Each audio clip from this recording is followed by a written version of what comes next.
I'd like to reconvene a meeting of the Community Unit School District 300 Board of Education. Could you please call the roll? Burkett, Present. Fiorentino. Lamarca, present. Scarpino. Stevens. Present. Thomas.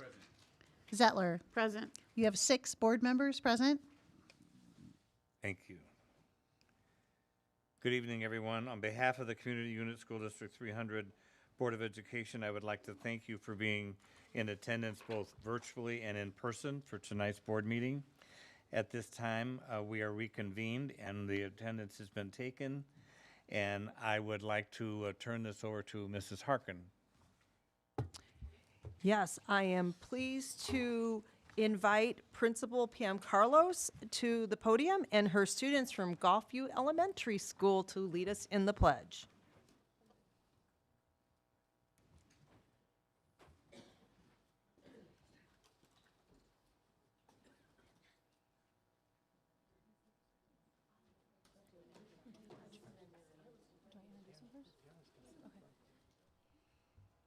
So good evening, members of the board, Superintendent Harkin, and community members.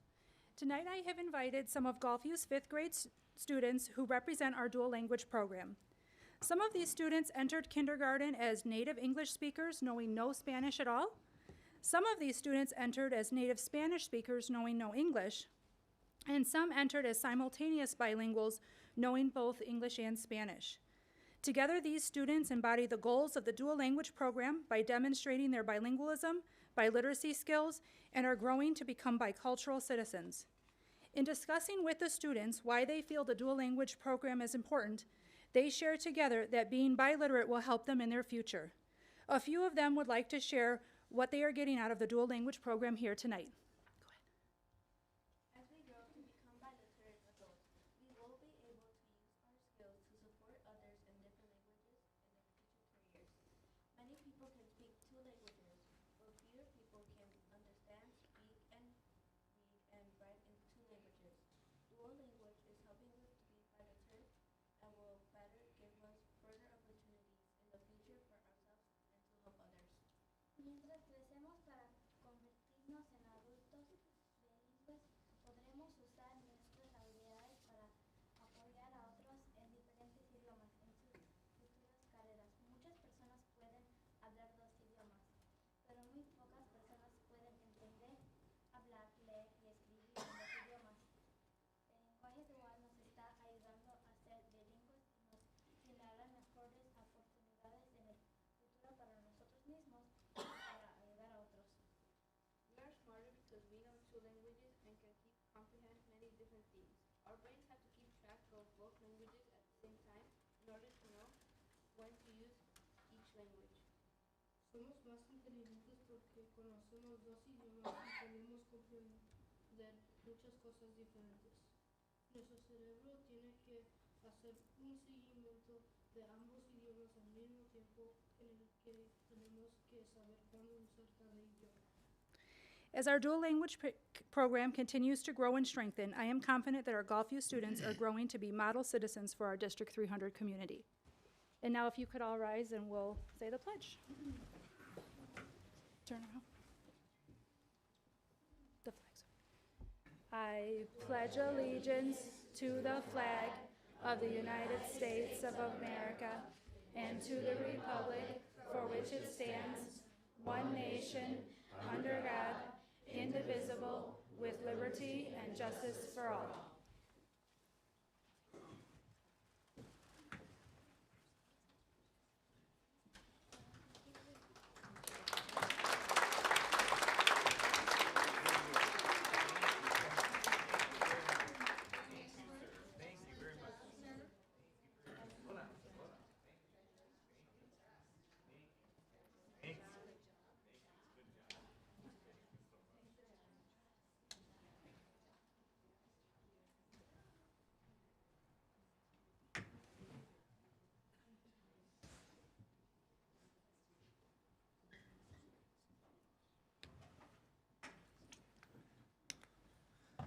Thank you for a great job. And Parents, feel free if you'd like to get up and leave with your children.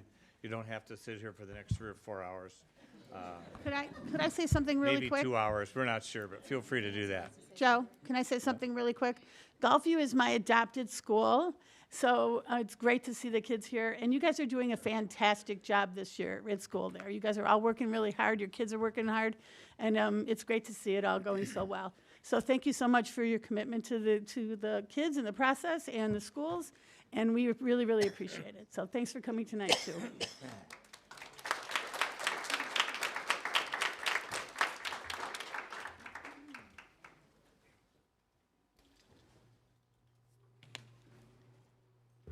Before we get into the meat and potatoes of tonight's meeting, you're not really in a time warp with me sitting over here. Dr. Scarpino is on a well-deserved vacation with several of his brothers on a golfing trip. However, he called me to tell me that it was only 54 degrees where he was at, and I told him, gee, it was 56 here today. And I got a big kick out of that. I also want to publicly apologize to Dr. Scarpino, both for not answering all of his texts and for not doing as he prescribed, because he wrote me a text in a rather fatherly way, and I'm much older than he is, and said, Joe, you will be in a suit tonight if you're chairing the meeting, right? And so, Dr. Scarpino, wherever you are, I know you're going to watch this. I'm sorry I am not, and I'm very comfortable. Thank you. All right, dear District 300 community members, for those of you who have watched our board meetings, both in person and over the internet, you will remember we have rules of decorum. These rules serve as a purpose so we as a board can have a meaningful and productive board meeting. In order for this to occur, decorum must be maintained. The following are the rules of decorum. There is no need for anyone to call out comments during our meeting or to raise their voices, nor to interrupt another speaker or presenter. We as a board will listen to you and be respectful. We will consider your comments, but we will not dialogue or engage with speakers in this forum. Board members may choose to discuss matters brought up during public comment during board discussion periods. However, I need to remind everyone that this would be a board discussion and not a dialogue with anyone else. I ask you to please be respectful, civil, and courteous during our meeting. If a person chooses to be disruptive, I will gavel that person and ask them to please stop their disruptive behavior. Additionally, our district safety officer or his agent may warn them that if they choose to continue this disruptive behavior, additional consequences could be forthcoming. If a person chooses to continue to be disruptive and not follow the rules, they will be removed from our meeting. This action is a direct result of that person's choice to be disruptive. We as a board will respectfully listen to each speaker. Just because we don't vote one way or the other how you wanted us to does not mean that we didn't listen or take into consideration what you've had to say. Lastly, please remember that we all learn differently. Some of us take notes during presentations. Therefore, we take our eyes off the speaker, and it does not mean that we are not listening. In an effort to accommodate the ability for more seating in our boardroom, we respectfully request that the audience remain in their seat throughout the duration of the meeting, with the exception of using the restroom or speaking at the podium. And finally, I would like to thank you in advance for your cooperation. The board and I look forward to a meaningful and productive meeting. On the agenda, we have several changes. We are eliminating the second closed session. The other change has actually already occurred, so I don't need to worry about it, but could I have then a motion to approve the agenda as amended? Second. Madam Secretary? Zettler. Aye. Burkett. Aye. Fiorentino. Lamarca, aye. Stevens. Aye. Thomas. Aye. Motion passes 6-0. Thank you.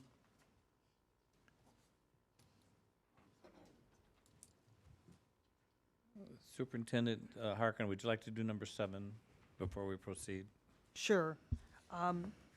Members of the Board of Education, members of the community, staff, and students, Tonight, we observe a moment of silence in recognition for Anthony Richards, a student at DeLacy Family Education Center who recently lost his life.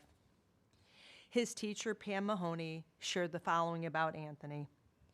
Anthony's smile and laugh would light up a room and bring smiles to everyone's faces. He was known and loved throughout DeLacy, especially by the Room 20 team. Anthony will be forever missed. At this time, I respectfully ask all in attendance to observe a moment of silence in honor of Anthony.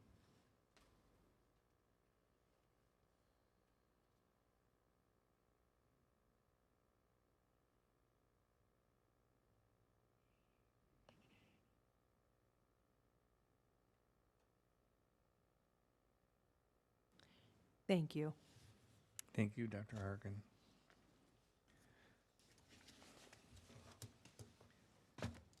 All right, at our last board meeting, Dr. Scarpino made a presentation that I commented on and said we should do it more often to a larger audience.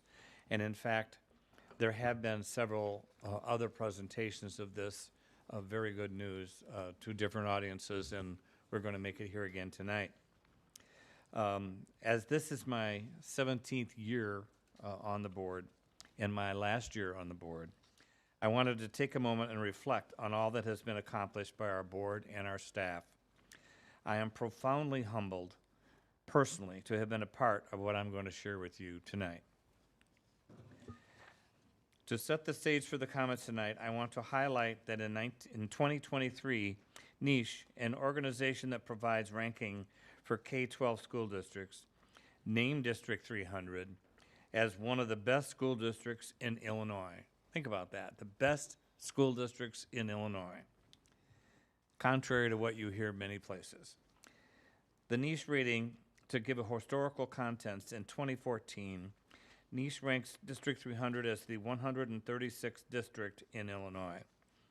In 2022, the district advanced 66 spots to the 70th ranked school in Illinois, in school district. In 2023, the district advanced an additional 10 spots and has been ranked as the 60th best district in the state. Tonight, I would like to highlight what I believe that we have done as a school board in a district that has contributed to this ranking. So we're going to talk about a student's journey to graduation. We have over 20,500 students in District 300 schools, and our goal has always been to ensure each one walks across that graduation stage with the skills to achieve success in their chosen pathway. And I'm going to ad lib here a little bit. The chosen pathway is also something that you will see in our strategic plan. That was a very large discussion amongst the board that it had to be in the student's chosen pathway. So this all ties together. Over the next few slides, I'd like to discuss the student's journey to graduation that the district has created for its students. Students can enter District 300 in preschool and continue now through 12th grade. As students progress through our system, the district will provide our students with many paths to prepare them for post-secondary careers. Those things include college preparation, workforce preparation, athletics, clubs, and fine arts, to name a few. Over the years, I have seen firsthand how District 300 supports all students in making these important decisions by offering the following: rigorous academics, quality extracurriculars, well-maintained facilities, safe environments, and supportive staff. Tonight, I am proud to provide an overview of each of those items and that we have worked hard to provide to all of our students, starting with rigorous academics. We will now share how we have enhanced our rigorous academic highlights through a timeline starting in 2014. Beginning in 2014, District 300 improved and committed to maintaining lower class sizes. And I would say here that LEAD led the way on that, that it is now contractually obligated what our class sizes were. And so it's been a joint effort between our educators and the administration and the board. In 2015, we launched the Pathway Program, which we will discuss later in this presentation. In 2016, this is the big one, we launched full-day tuition-free kindergarten district-wide. No more half-days.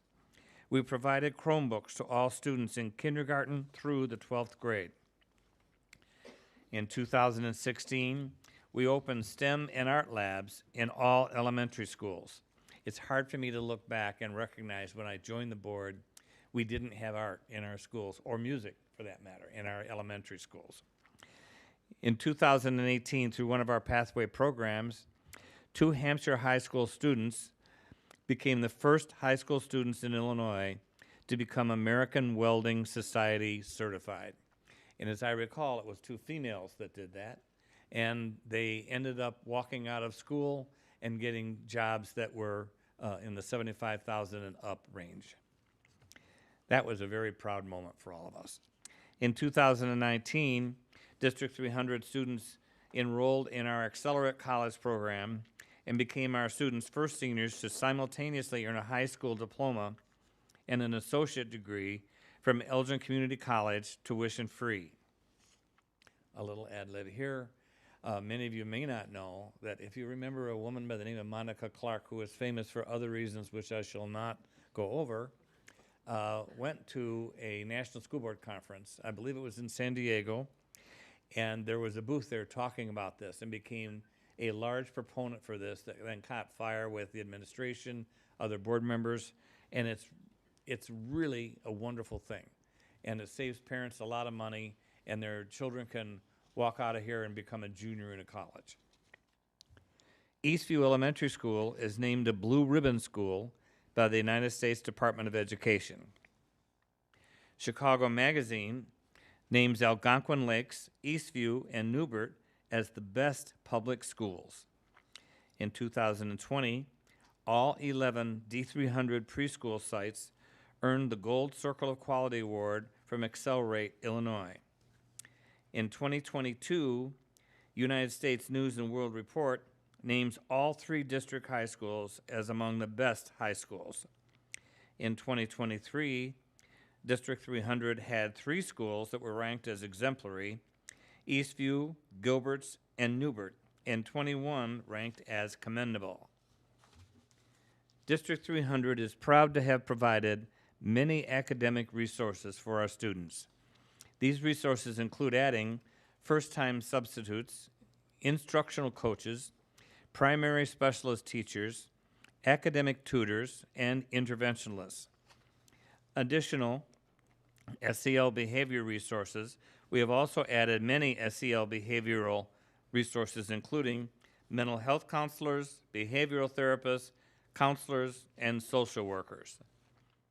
When I first joined the board, I thought it was just all about education. You're going to be on the board for a little while and recognize that we are also very much a social service agency and a very important one in a child's life. District 300 prepares students for post-secondary success. District 300 provides rigorous academics to ensure that the students will be successful, whether they choose to enroll in college or, as many are doing today, into the workforce. For those considering college, District 300 has a strong track record of preparing students for success. College preparation highlights include: last year, 15.6% of all District 300 ninth grade students enrolled in an AP course, which is the highest percentage in our school district's history. Last year, District 300 recorded the highest cumulative number of completed AP exams in our district's history, 2,600, as compared to 2019 totals of 2,391. The class of 2022 earned $18.7 million in school scholarships. The class of 2022 earned 4,404 early college credits. For those considering entering the workforce, District 300 offers programs that will provide students with industry credentials and programs that make them competitive job applicants upon graduation. Prior to graduation, District 300 students have earned the following: American Welding Society certifications, Automotive Service Excellence, ASE certification, enrollment in an apprenticeship program for electricians, veterinary assistant certification from the National Association of Veterinary Technicians in America, and a National Institute for Metalworking Skills certification. Just tonight, Dr. Harkin and I were talking about how we could find a dedicated site to put all of these things together and expand that program. And believe me, it will happen, and it will happen in our lifetime, and it's going to be a wonderful thing. I'm very, very proud of that program. Because of the rigorous academics that we provide, a District 300 student will succeed whether they decide to pursue a college career or the military. Last year, District 300 had a 96% four-year graduation rate, which is higher than the state average of 87. And I tell you, when I joined this board 17 years ago, it was closer to the 87 number. This is the district's highest graduation rate in over 10 years. District 300 supports all students by offering quality extracurriculars. In addition to offering students rigorous academics, District 300 also supports students by offering quality extracurricular programming. It wasn't that long ago that one of our high schools petitioned to have a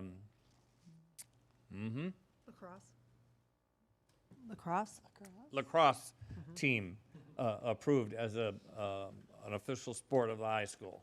We did do that, and now it's doing very well. District 300 is proud that our students have achieved remarkable athletic successes.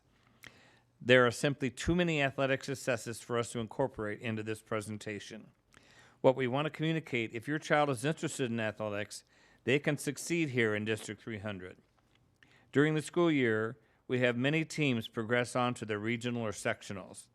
The following teams and individuals have qualified for state, and many of these students will be recognized at our next board meeting. The cheerleading teams for Dundee Crown, Hampshire, and Jacobs. The Jacobs dance team, which I've had the opportunity to see twice because my granddaughter from Rockford is in the same competitions. Boys swimmer, Pavlo Komarov. Girls wrestler, Perla Lomeli. Perla is our first student athlete to qualify for the IHSA Girls Wrestling Tournament. For boys wrestling, Porter Leith, Joey Ochoa, Dominic Ducato, and James Wright. And for Jacobs Special Olympics team, which we are all very proud of, the basketball team. We are also very proud of our fine arts program. This year we had 3 students selected to perform in the Illinois Theater Association production, and more than 30 high school students selected to the Illinois Music Education Association All-State Music event. Annually, our fine arts program are considered to be some of the best in the state. District 300 is also proud to offer our students many activity and club opportunities, many of which have had success this year. The Dundee Crown, Hampshire, and Jacobs debate clubs advanced to the IHSA Policy Debate Finals. Over 130 students from AMS, DMS, DCHS, JHS, and HHS participated in the Junior Academy of Science, Region 5 Science Fair, with more than 40 students qualifying for the state. 10th, 8th grade honors geometry students from AMS, DMS, and WCS participated in the Illinois Mathematics and Science Academy's Junior High Math Contest. And the Hampshire High School Academic Challenge for Engineering and Sciences, or ACES, team placed 3rd in sectionals, with multiple students qualifying for state. District 300 supports all students by offering well-maintained facilities. District 300 supports all students by offering well-maintained facilities. Since 2014, we have established a comprehensive master facilities plan and a true preventative maintenance program to ensure we are maintaining our facilities efficiently and effectively and providing the best learning environment possible. I'm going to diverge just a little bit here as well. It was back in 2006 when I joined this board, and a referendum was being run, and nobody thought it would pass. And thanks very much to the efforts of Mrs. Zettler, She organized a bunch of people, and a bunch of other people got on the street, knocked on doors, told stories, and the referendum passed. At that time, we said that in 2011, we would have to run another referendum, that we predicted that we would have to run another referendum. We told the public this. We have not run a referendum since 2006 and currently have no thought of doing so. And in fact, just as a side comment, I've read some comments and I've heard some comments about how deep in debt this district is. I don't know where that's coming from, but nothing could be further from the truth. I want to tell you that also, as I look back at my own career here, we had a wonderful superintendent who was a bit of a financial wizard, however, was bottom line oriented when I joined the board. Had to be, based upon the financing that we had available to us. And so class sizes swelled, preventative maintenance was a non-existent thing, and we did not have a comprehensive master facilities plan. It was when Dr. Harkin joined us that all of that changed. And the master facilities plan and the preventative maintenance program is no small feat. It was a major, major accomplishment and has done wonders. If you go now, when filters are supposed to be changed, they get changed. When machines are supposed to be lubricated, they get lubricated. When we're supposed to change out something else, we do it then. When we know how long a roof is expected to last, we're replacing that roof before it starts to leak. All of those types of things. And again, that's for an organization of our size, with all the buildings and land that we have, that's a huge accomplishment. And I want to give Dr. Harkin a special credit, and Jennifer for continuing that, Jennifer Porter. So thank you for those improvements. And you also got our class sizes down, again, working with LEAD to get that done. District 300 takes great pride in keeping our facilities very well maintained. The scope of this presentation does not allow me to provide a list of every facility improvement we have made tonight. We will provide you with the highlights and only some. In 2017, the district added 8 classrooms to Wright Elementary, 8 classrooms to Gilbert's Elementary, to address the growing enrollment on the western portion of the district. In 2018, we renovated the Jacobs High School Fitness Center and we built a new dance studio. In 2019, we performed an asbestos abatement and flooring replacement at multiple schools. We replaced the gym floor at Westfield. We renovated the food service area at Jacobs, and we renovated the bathrooms at multiple schools. And you know, it's interesting because, again, my time on the board, I can remember when there wasn't a Westfield. In 2020, we performed an addition to DeLacy. We performed flooring replacement at multiple schools. The media center at CMS was renovated. The bleachers at HMS were renovated. In 2021, we renovated the field house at Dundee Crown. We performed flooring replacement at Perry. The media center was renovated at DMS, and the field house floor and track were repaired at Hampshire High School. And again, these are no insignificant feats. These were major programs that took place. Do we have any schools with asbestos in them anymore? No. So that's all done. On an ongoing basis, we seal coat our parking lots and perform concrete replacements as part of our preventative maintenance program. We added a sensory room at Newbert Elementary School. We opened a new elementary school, Big Timber Elementary, just this last fall. Since 2014, we have invested over $100 million in capital improvements and preventative maintenance. And all of this was done without asking our voters to pass a referendum to do so. District 300 supports all students by offering well-maintained facilities. And now we're in the process of completely replacing the heating and cooling system at one of our schools that had up to date been all electric. And if you've ever paid an electric bill, you know how much savings is going to be involved in that. That's a 2 or 3 year project. Since 2014, we have had an intense focus on ensuring that we provide a safe environment for our students. Safety is one of the district's very highest priorities. We are fully committed to doing everything we can to keep our students and our staff safe, including having a director of student safety on staff who is a former district commander for the Illinois State Police Department. Todd, where are you? Take a bow. We have 8 certified school resource officers who supports all of our schools, a partnership with law enforcement allowing them to familiarize themselves with our schools through training and site visits. We've increased our security cameras at all of our schools, upgrades to all district doors, locks throughout the district. In fact, we're in the process of eliminating any wooden doors that might remain within the school district to metal doors. Upgrade to all doors and locks, upgrades to school facility entrances to address access control, and we have an annual review of our district safety plan with law enforcement itself. District 300 supports all students by offering a supportive staff. Each year, our district foundation acknowledges our outstanding staff. We have had numerous staff members receive the highest achievement of Kane County Educator of the Year award. Our staff members also have received awards from the Illinois State Board of Education. So those of you who do not know that we have a foundation that raises money on its own. It does not take school funds and puts a lot of money and effort into programs that the teachers who are awarded are able to fund then based upon those awards.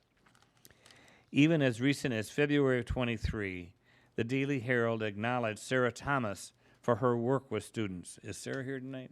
No. But one of the things I've been most proud of in serving on this board is our commitment to providing an excellent education while being responsible to our taxpayers. We depend on our taxpayers to allow us to provide an exemplary education, and I have taken that responsibility very, very seriously during my tenure on the board. In fact, for those of you who don't know, I've been the chair of the district's finance committee for almost forever. Lastly, I would like to share with you some of the district's financial highlights. If there is one thing I'm extremely proud of during my tenure on the board is that the district finances are in the best shape they have ever been in. We have a 170-some day reserve, and the district has received the highest recognition for its financial transparency and reporting for the last 14 years in a row. The Illinois State Board of Education financial recognition rating. There are recent claims that the district can't pay its bills. That's what I've been reading on Facebook and in the newspaper and watching some forums online. But yet the state has ranked us, the district's financial position, at the highest level for the last 8 years. So we are not in debt other than normal debt. I mean, we are able to pay our bills. We have a cash reserve. We're doing very well, the best that we have ever done in our history. This ranking confirms that the district is managing its finances at the highest level. As a board, we have worked hard to develop strong financial practices and policies to ensure that our district finances remain strong. There was a school board candidate one time that wanted to use probability theory on school finances, and I just sat back and went, that'll be really interesting. And while many school districts across the state are experiencing declining enrollment, our district has seen its enrollment grow over 285 students in just the last year.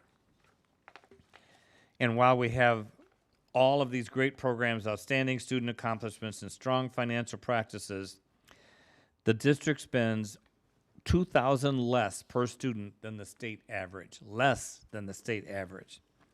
Kane County School District fiscal year 21 operating expenses per pupil, we have one of the lowest operating expenses per pupil when we compare ourselves to our surrounding Kane County school districts. And while our state requires our school districts to heavily rely on taxpayer dollars to support our school district, we have been very conscious of managing our district tax rate, and we have one of the lowest tax rate in Kane County. This is another one I want you to really pay particular attention to. Our tax rate has steadily decreased since 2014, and I'm proud to announce that our tax rate for 2022 will decline again for the 8th year in a row. Many people say the school board keeps adding taxes, adding taxes. No, we're not. What happens is if newspapers tend to always use the average home is a $200,000 home. If the tax rate stays the same on that $200,000 home, the taxes are the same. If the tax rate goes down, which is what we've done 8 years running, then the tax on that home will go down. The reason your overall taxes are going up with the school district is because an assessor in your township has decided your home is now worth more than $200,000 or whatever your home was worth. So it's not the school district raising your taxes, it's the county assessors and township assessors that are telling you now that your houses are worth more than they were a year ago. I'm so proud to be a part of District 300 that the fact that we have achieved our highest graduation rate, a lower operating cost, and a declining tax rate is really a big deal. In closing, I would like to address some of the current myths regarding District 300. First, there is a myth that we are going to raise property taxes.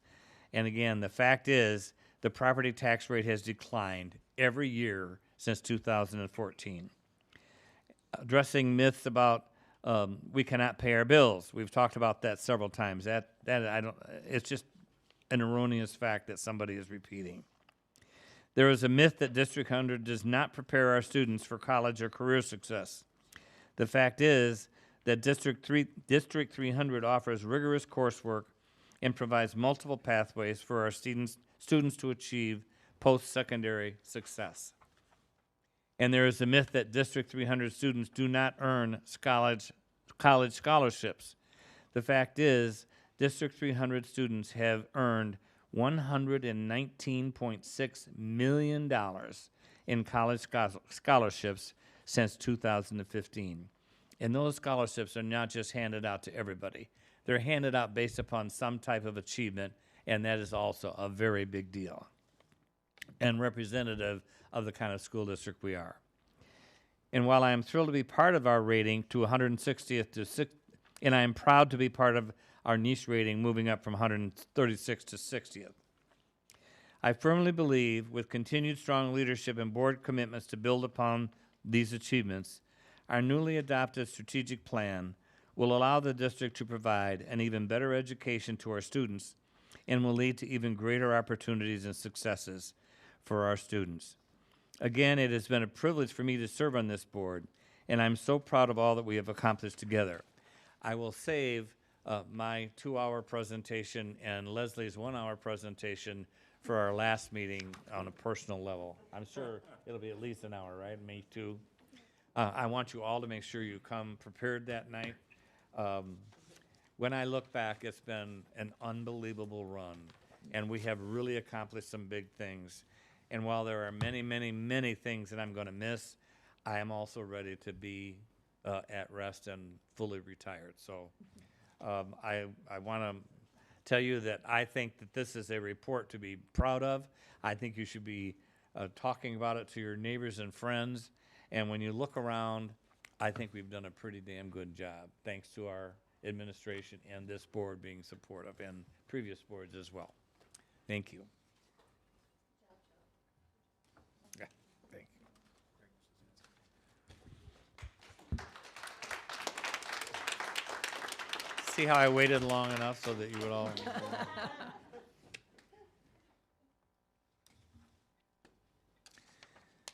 Dr. Harkin, recognition. Yes, we have 2 groups tonight that we want to recognize. On March 14th, we celebrated our Education Service Specialists.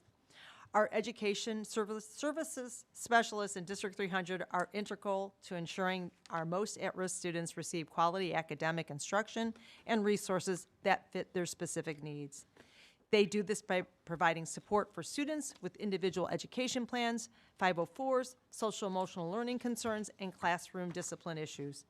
They also assist our families for these students and relevant staff members throughout the school year. So on behalf of District 300, I would like to express my appreciation for our focused and committed education services specialists. Additionally, and there's 2 days for social workers, we chose to, since we had the group last week, to give social workers recognition for World Social Worker Day on today, March 21st. So at a time when District 300 acknowledges our social workers who strive to ensure our students receive the support they need to achieve academic and social success. Our District 300 social workers provide services to students and families and school personnel and are a link between home, school, and community. They develop intervention strategies to increase academic success, assist with crisis situations, conflict resolution, and anger management. They help our students develop appropriate social interaction skills and connect with our 504 students. So also, please join me in thanking our District 300 social workers.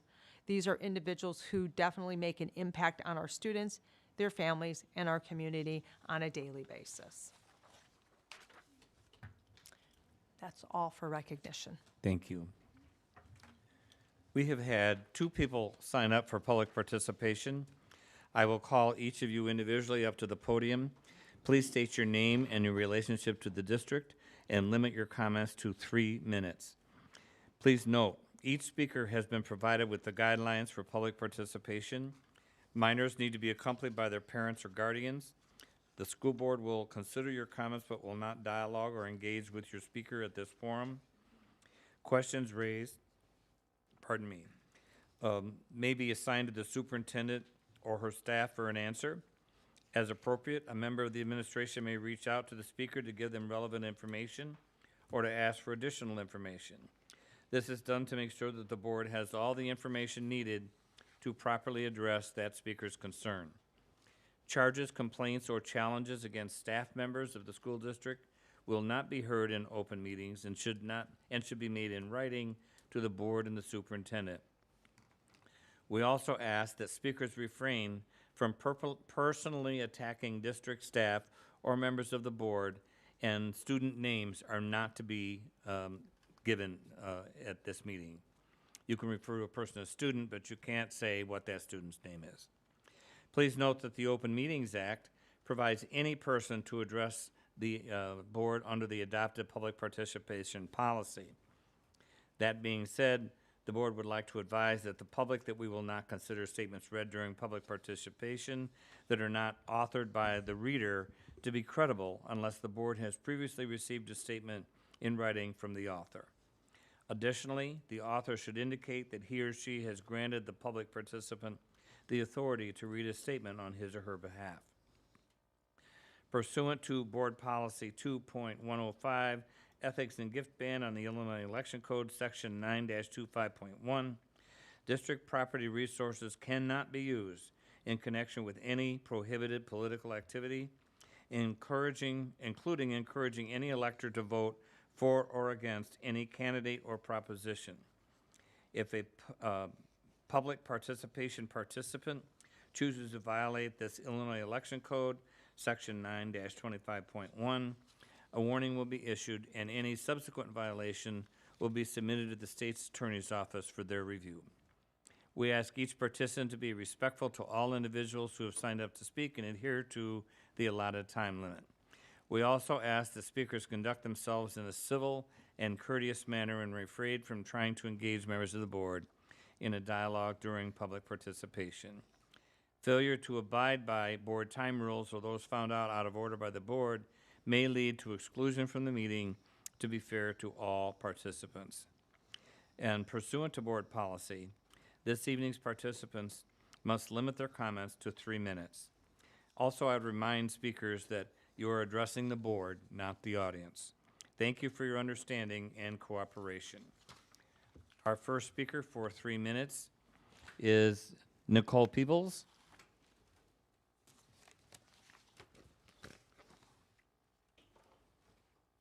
Hi, Nicole. Hi, give me just a second, let me pull it up. Please begin when you're ready. Thank you. My name is Nicole Peebles, and I am a parent in the district. I am here tonight to address the statement made by D300 Chief Legal Counsel during the last board meeting regarding the court case made by parents for the temporary restraining order, including masking and exclusion. The attorney stated that the plaintiff's claims were legally deficient and the judge said the case was moot, resulting in the TRO being vacated. In addition, she stated the district was successful in the merits of the case and the motion for dismissal was granted. She went on to say, From the district's perspective, the ruling was a successful one. But what she failed to tell the people, amidst the legal jargon, is the actual truth. The district tried implementing their unlawful procedures and ignored Judge Grishow's ruling, segregated everyone who wasn't a named plaintiff during the TRO period, who refused to wear a mask, and only when the governor's appeal from the appellate court was denied and struck down and Pritzker was forced to drop the mandates is when the schools were forced to drop them as well. And that is why the judge ruled it moot, not because the ruling was in the district's favor. The real reason the district's dismissal was granted was because Judge Grishow allowed 110 school districts who signed sworn affidavits that no mask or exclusion policies were in place and have no intention of implementing them, and D300 was one of those 110. The governor and his agencies were also dismissed from the case after the Attorney General's office admitted to the judge that the state's guidance has always been nothing but recommendations. While all this was going on between Judge Grishow's ruling and the appellate court's denial, the Joint Committee on Administrative Rules, otherwise known as JCAR, the committee that makes the laws, objected to and suspended the Illinois Department of Public Health renewal for masking, testing, and school exclusion. In conclusion, and pay close attention, the false and incompetent reporting of the actual truth in the matter of this case should be cause of great concern for both parents and taxpayers, as well as current, seated, and future Board of Education members of the district. I warn to all of the named above to consider how easy it is for this district to lie as they see fit in order to portray an illusion of no wrongdoing and playing the victim of unwarranted parental attacks. Thank you for your time. Thank you, Nicole. Sharon Fetting?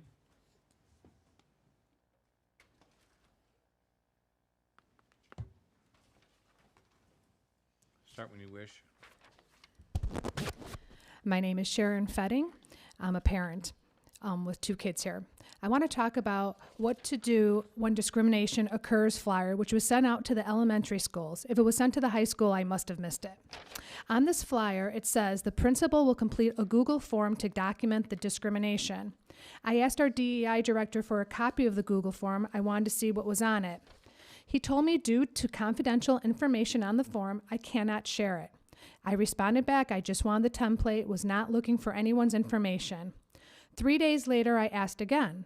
Silence. So I was forced to do a FOIA for the form. I have the Google form and I will share it with any parent that would like to see it. The Google form is labeled Discrimination, Racism, Gender Bias, Intolerance Incidents. This is what is disturbing about the form. It says victim, not complainant, and it says offender, not respondent. This is a quote from the DEI email. The student, parent, or guardian who was the recipient of the harm is the one who determines whether the incident was discriminatory. That makes no sense. So this is when CEL comes in. My feelings were hurt, so I must be right. So no listening to both sides. I can make an accusation, and what I say is final. You know exactly what this sounds like? Salem Witch Trials 2.0. Accuse, assume guilt, and punish. Plus, these are elementary kids. Kids make mistakes. You talk to them in the principal office and move on. Did anyone notice at the bottom of this page, it gives you the links for civil rights or organizations?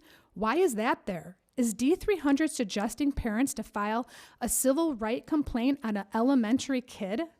I saw a post today which fits this perfectly. When you focus on problems, you will have more problems. When you focus on possibilities, you'll have more opportunities. This school makes problems bigger than need to be. Teach kids to stand up for themselves. The world is a tough place. Remember as a kid, stick and stones may break my bones, but words will never hurt me? Can we get back to that and have teachers encourage strength and becoming better adults so they don't crumble the minute someone says something they don't like? SEL is creating weak children. Opt your kids out of all surveys. Do not let them take any surveys. If you would like a copy of the Google form, please join D300 Forward on Facebook. I am more than happy to forward it to you. Since I got 24 seconds left, I just want to say that you said about the rigorous coursework. I just want to remind you guys that science fair last year, 2 years ago, both my kids won second place. Found out there was 234 second place given out and 34 first place. So I don't really think that's too rigorous. Thank you. Thank you, Sharon.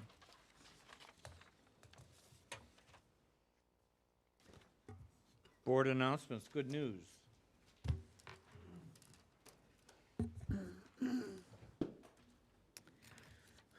Middle school students compete in junior high math contest.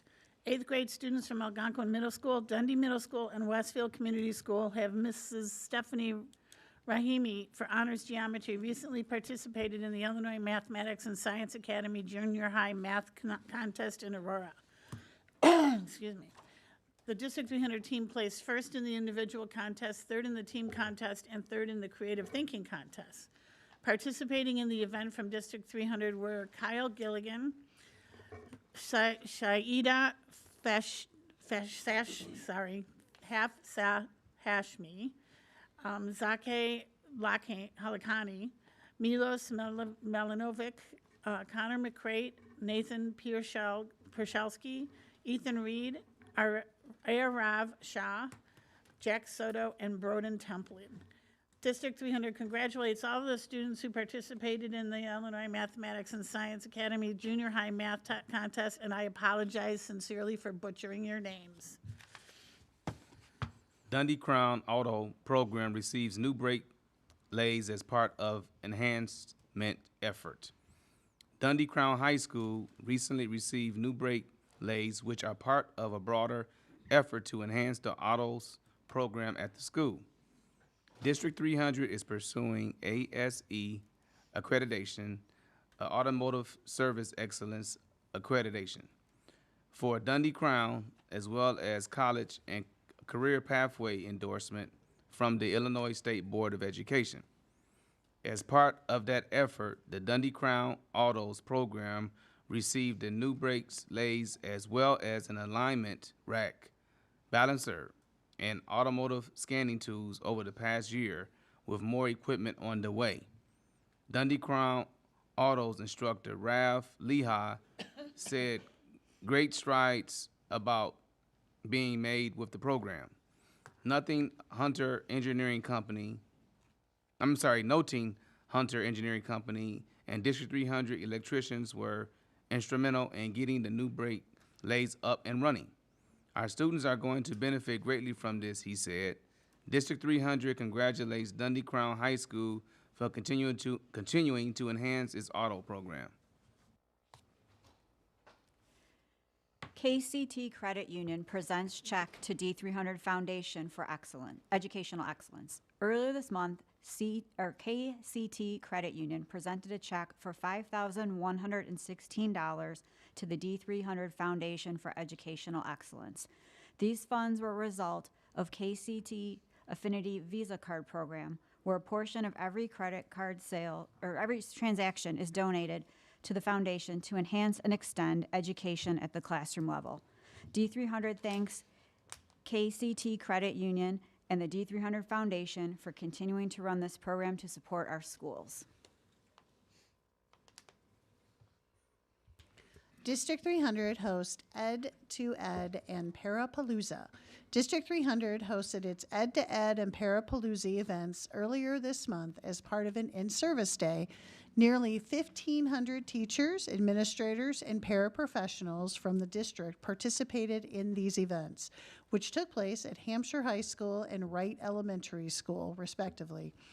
Ed to Ed and Parapalooza featured more than 100 sessions focused on skill development and educational training, many of which were led by District 300 staff members. Among the array of topics were sessions on how to increase student engagement, best practices for instructing English language learners, and staying organized within the Google platform. During tonight's superintendent report, the board will receive a formal presentation with more details regarding Ed to Ed and Parapalooza.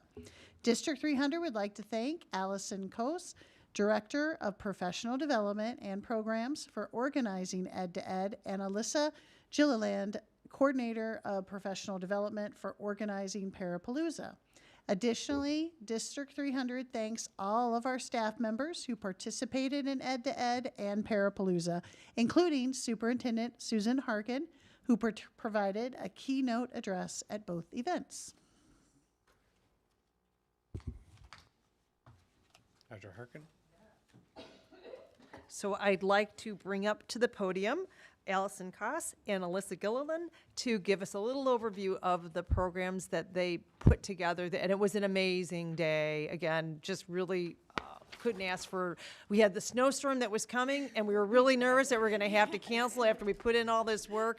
And it turned out to be perfect weather day and just amazing work done by these two ladies to make it pull off, as well as the multiple presenters that made the day very worthwhile. Thank you. Is it okay to keep switching? Okay. Superintendent Harkin and members of the board, thank you for the opportunity to speak with you this evening. My name is Allison Koss, and I'm the Director of Professional Development and Programs. As critical as it is to focus on student learning and growing, it is also important to focus on adult professional learning. When educators engage in meaningful, relevant, and timely learning, our students benefit. Ongoing professional development keeps adults up to date on new research on how children learn, emerging technology tools for the classroom, new curriculum resources, and much more. Goal 3.2 of the strategic plan indicates that we will provide training and support to promote ongoing professional growth for all staff. By specifically highlighting adult learning in the plan, it's evident that we value professional growth and recognize its importance in student achievement in District 300. One way that we are addressing this need is through in-service days. Ed to Ed and Parapalooza are two learning events that will take place the first Friday in March. We are so grateful to the administration and facilitators for both events for their hard work and are excited to share more specific about these events with you this evening. Ed to Ed. Located at Hampshire High School, Ed to Ed is a unique learning experience for our lead staff. Sessions are created and facilitated by D300 educators and administrators, as well as community partners and educational experts around the country. Based on the feedback from the lead PD needs assessment, sessions were thoughtfully created and planned to address the unique needs of our lead members. Some of these sessions included zones of regulation, using restorative circles, the science of reading, exploring math workshop, and transforming Schoology pages. Additionally, we welcomed Michael Maffoni from Solution Tree, who continued his work with staff in the professional learning community process, and Sherry Murphy from Quantum Learning, who specializes in using brain research to promote student engagement. Our staff self-selects their sessions, so they are able to match their own learning pathways and needs to their agenda. I would like to introduce my colleague, our Coordinator of Professional Development, Alyssa Gilliland, to speak more about Parapalooza. Alyssa has been a welcomed addition to the PD department this year and worked diligently to make Parapalooza an enriching event for our DESA staff.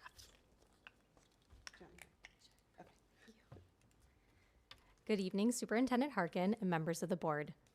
Located at Gary D. Wright Elementary School, Parapalooza is a learning event built specifically for our DESA paraeducator staff. Sessions were created and facilitated by D300 educators and administrators, as well as community partners. Based on feedback from the DESA PD needs assessment, sessions were strategically built to address the unique needs of paraeducators. Some of the sessions were emotional regulation for all students, introduction to trauma for paraeducators, Serenity Now, how to stay organized in Google, and understanding and supporting low incidence populations. Like their lead colleagues, our DESA staff selected sessions to create a personalized learning path for the day. Both events featured local universities and community partners in a vendor fair to provide information regarding further education and other opportunities. Creative Arts Inc., a nonprofit art studio, also hosted a live collaborative art project titled Working Together to Realize Potential and Encourage Growth at both Ed to Ed and Parapalooza. We are grateful for these partnerships and thankful for a community that has enriched our events. The day was a resounding success. In fact, when surveyed about their day, 96.5% of lead staff and 95.5% of DESA staff indicated that they found the PD to be effective. In addition, 98.4% of lead staff and 96.4% of DESA staff believed their learning to be relevant to their job role.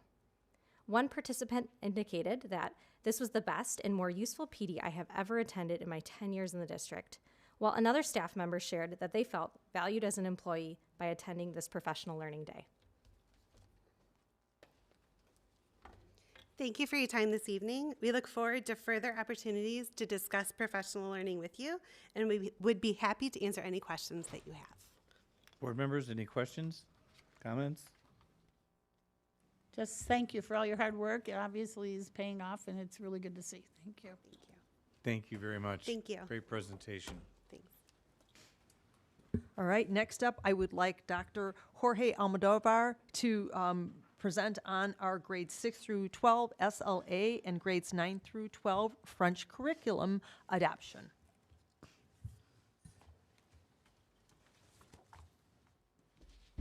Thank you for the doctor piece, but I'm not a doctor yet. I'm working Well, it on says it on my sheet here. But thank you. I think I actually did it, though. I think I was even the We one know that you're wrote gonna it get there. it, though, So I know Lori. you're getting close. I forgot. So. Yeah. Thank you. Thank you. I know how Good that evening, feels. Board of Education Superintendent Harkin. Tonight we will be making a recommendation for 2 adoptions, one for middle school dual language Spanish language arts, and the second one will be for high school French. It's right here. Okay. So the Spanish language art is an elective class offered to all dual students as part of the dual language program in the middle school, specifically to CMS and DMS. At the middle school level, our dual language program offers Spanish and social studies in Spanish in all 3 levels. As you know, our goal in the dual language program is to provide a quality education that will enable students to become bilingual, biliterate, and bicultural. For this adoption, we're making a recommendation of Vista Higher Learning Galeria. With the Galeria Lengua y Cultura program, we will be able to increase the rigor of the Spanish class. Additionally, we will be able to provide authentic cultural experience, digital access for students and teachers, alignment to the curriculum and Spanish standards, also authentic resources and supplementary resources to extend learning. Now we're shifting gears for world language French. The high school French program builds proficiency through a cohesive cultural approach. In the French courses, pronunciation, grammar, and culture are presented through a balanced development of all 4 skills: listening, speaking, reading, and writing. We are making a recommendation of Vista Higher Learning Chemins. These materials will also provide an authentic cultural experience, digital access of students and for students and teachers, alignment to the current curriculum, authentic resources, and supplementary resources to extend learning beyond the classroom. After a comprehensive review with the dual and French teams, we are recommending the following materials: Vista Higher Learning Galeria for the middle school dual language Spanish language arts, Vista Higher Learning Chemins for world language at the high school French. We are requesting approval to make these materials available for public viewing for 30 days. We will request a formal approval of the resources at the Tuesday, April 25th Board of Education meeting. Any questions? I have a question. Mm-hmm. What's the Chemin? Chemins actually is it means pathways.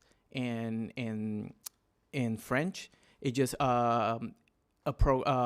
basically it's a textbooks that will be just helping. It's an extra resource for the French class. Thank you, Jorge. Mhm. Appreciate You're it. welcome. Yep. Any other questions, board members? Thank you very Thank you. much.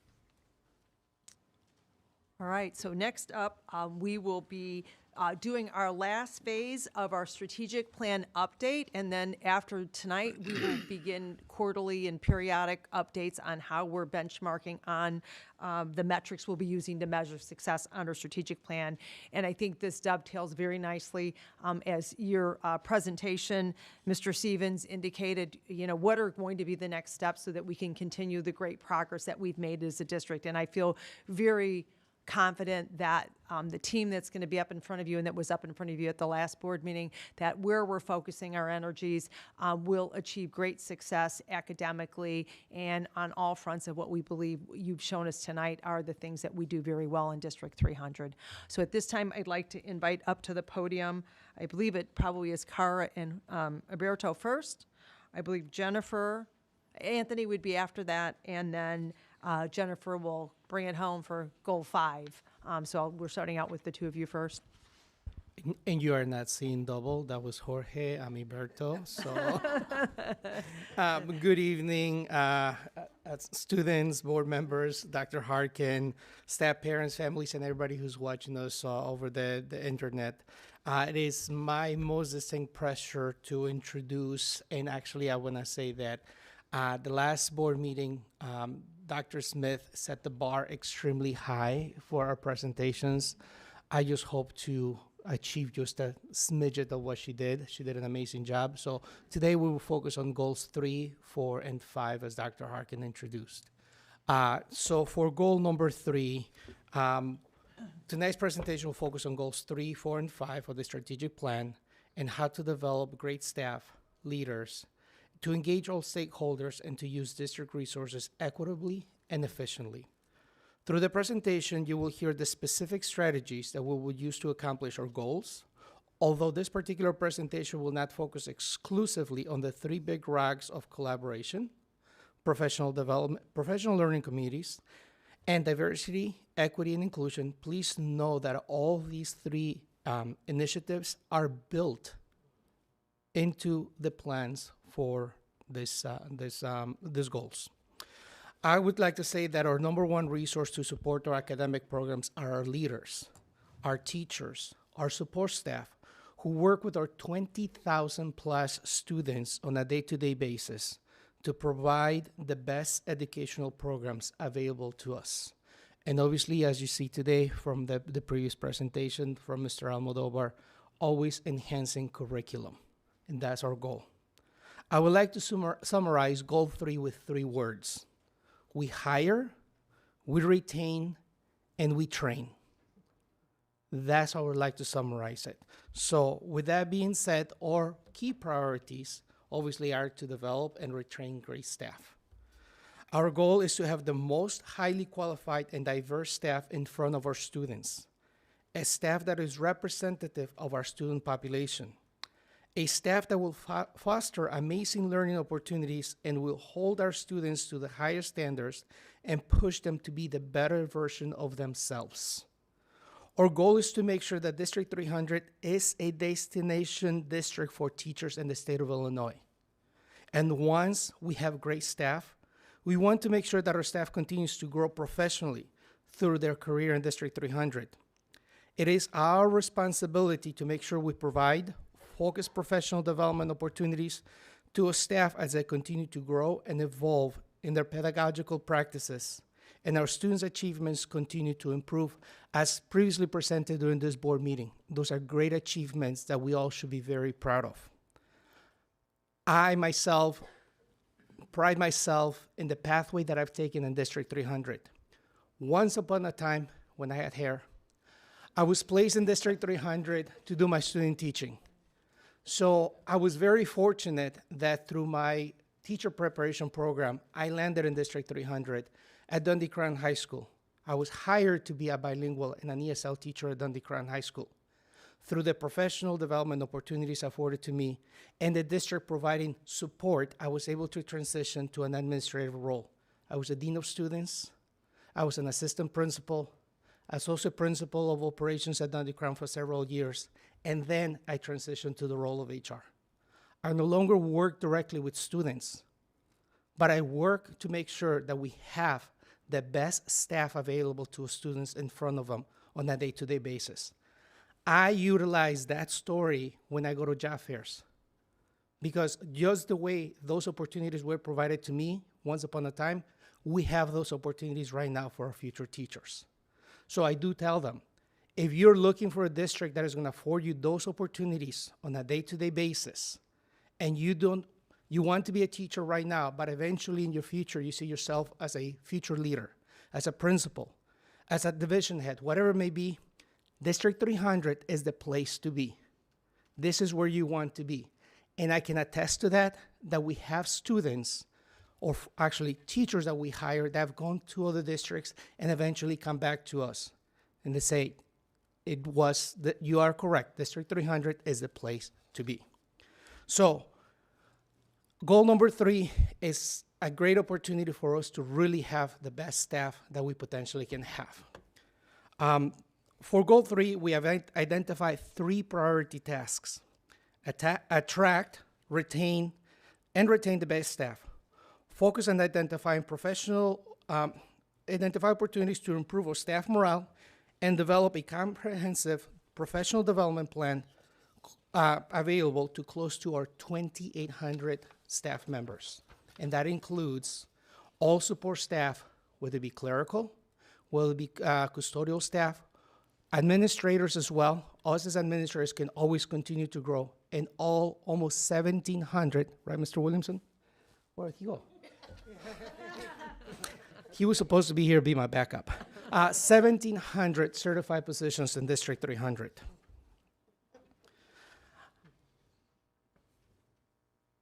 My focus for this part, and what I want to make sure that we speak to this, is attracting and retaining. I keep saying retraining, but it's not. Attracting and retaining a diverse and high quality staff. How are we going to do that? And this right here are our key points that we will focus on. We are going to, and we are identifying open positions for the subsequent school year earlier. And if we do that, research indicates that if we get out of the gate sooner, we will have many of our positions already, we will have them filled. I am happy to report tonight that because we have implemented this practice, during our recent job fairs, we have secured, and actually we have the commitment of no less than 20 certified positions already filled for next year. That is something to be extremely proud that we are able to identify those positions early, and we are able to hire them early. This past Saturday, a partnership with our Education Service Department, we hosted a hiring fair. Over 20 people attended. We presented on the spot 10 job offers for next year. Tonight, I am happy to say that out of those 10 job offers that we presented, 8 people have accepted. That includes 3 social workers, whom we just recognized today. Additionally, a few self-contained teaching positions, and a preschool teacher who comes to us with several years of experience outside of District 300, but is extremely happy that they will be here. Our collective bargaining agreement allows us to identify future retirements. That helps in identify and project our future positions.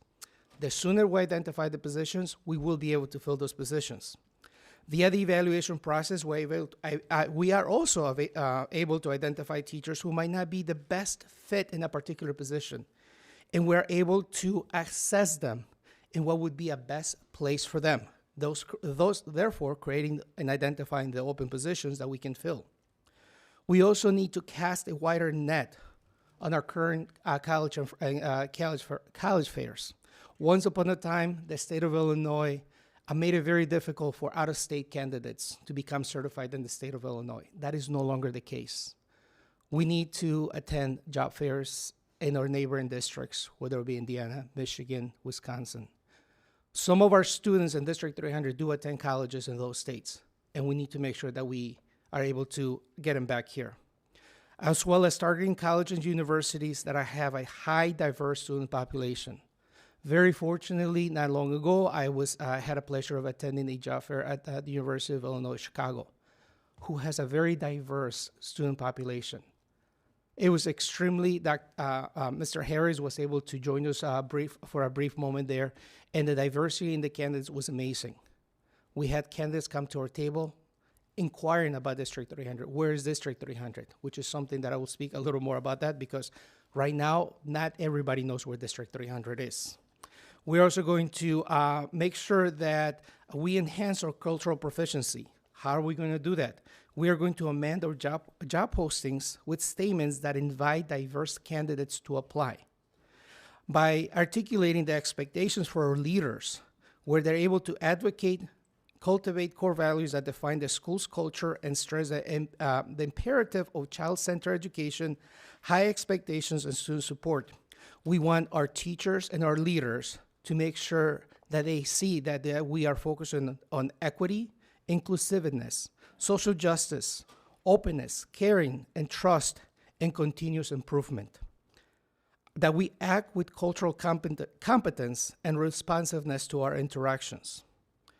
We are also attempting, or we will do, provide some training to our hiring administrators, where the application process is a paper process. When you see a piece of paper with the information, we want to make sure that we remove some of the implicit bias that might be in place.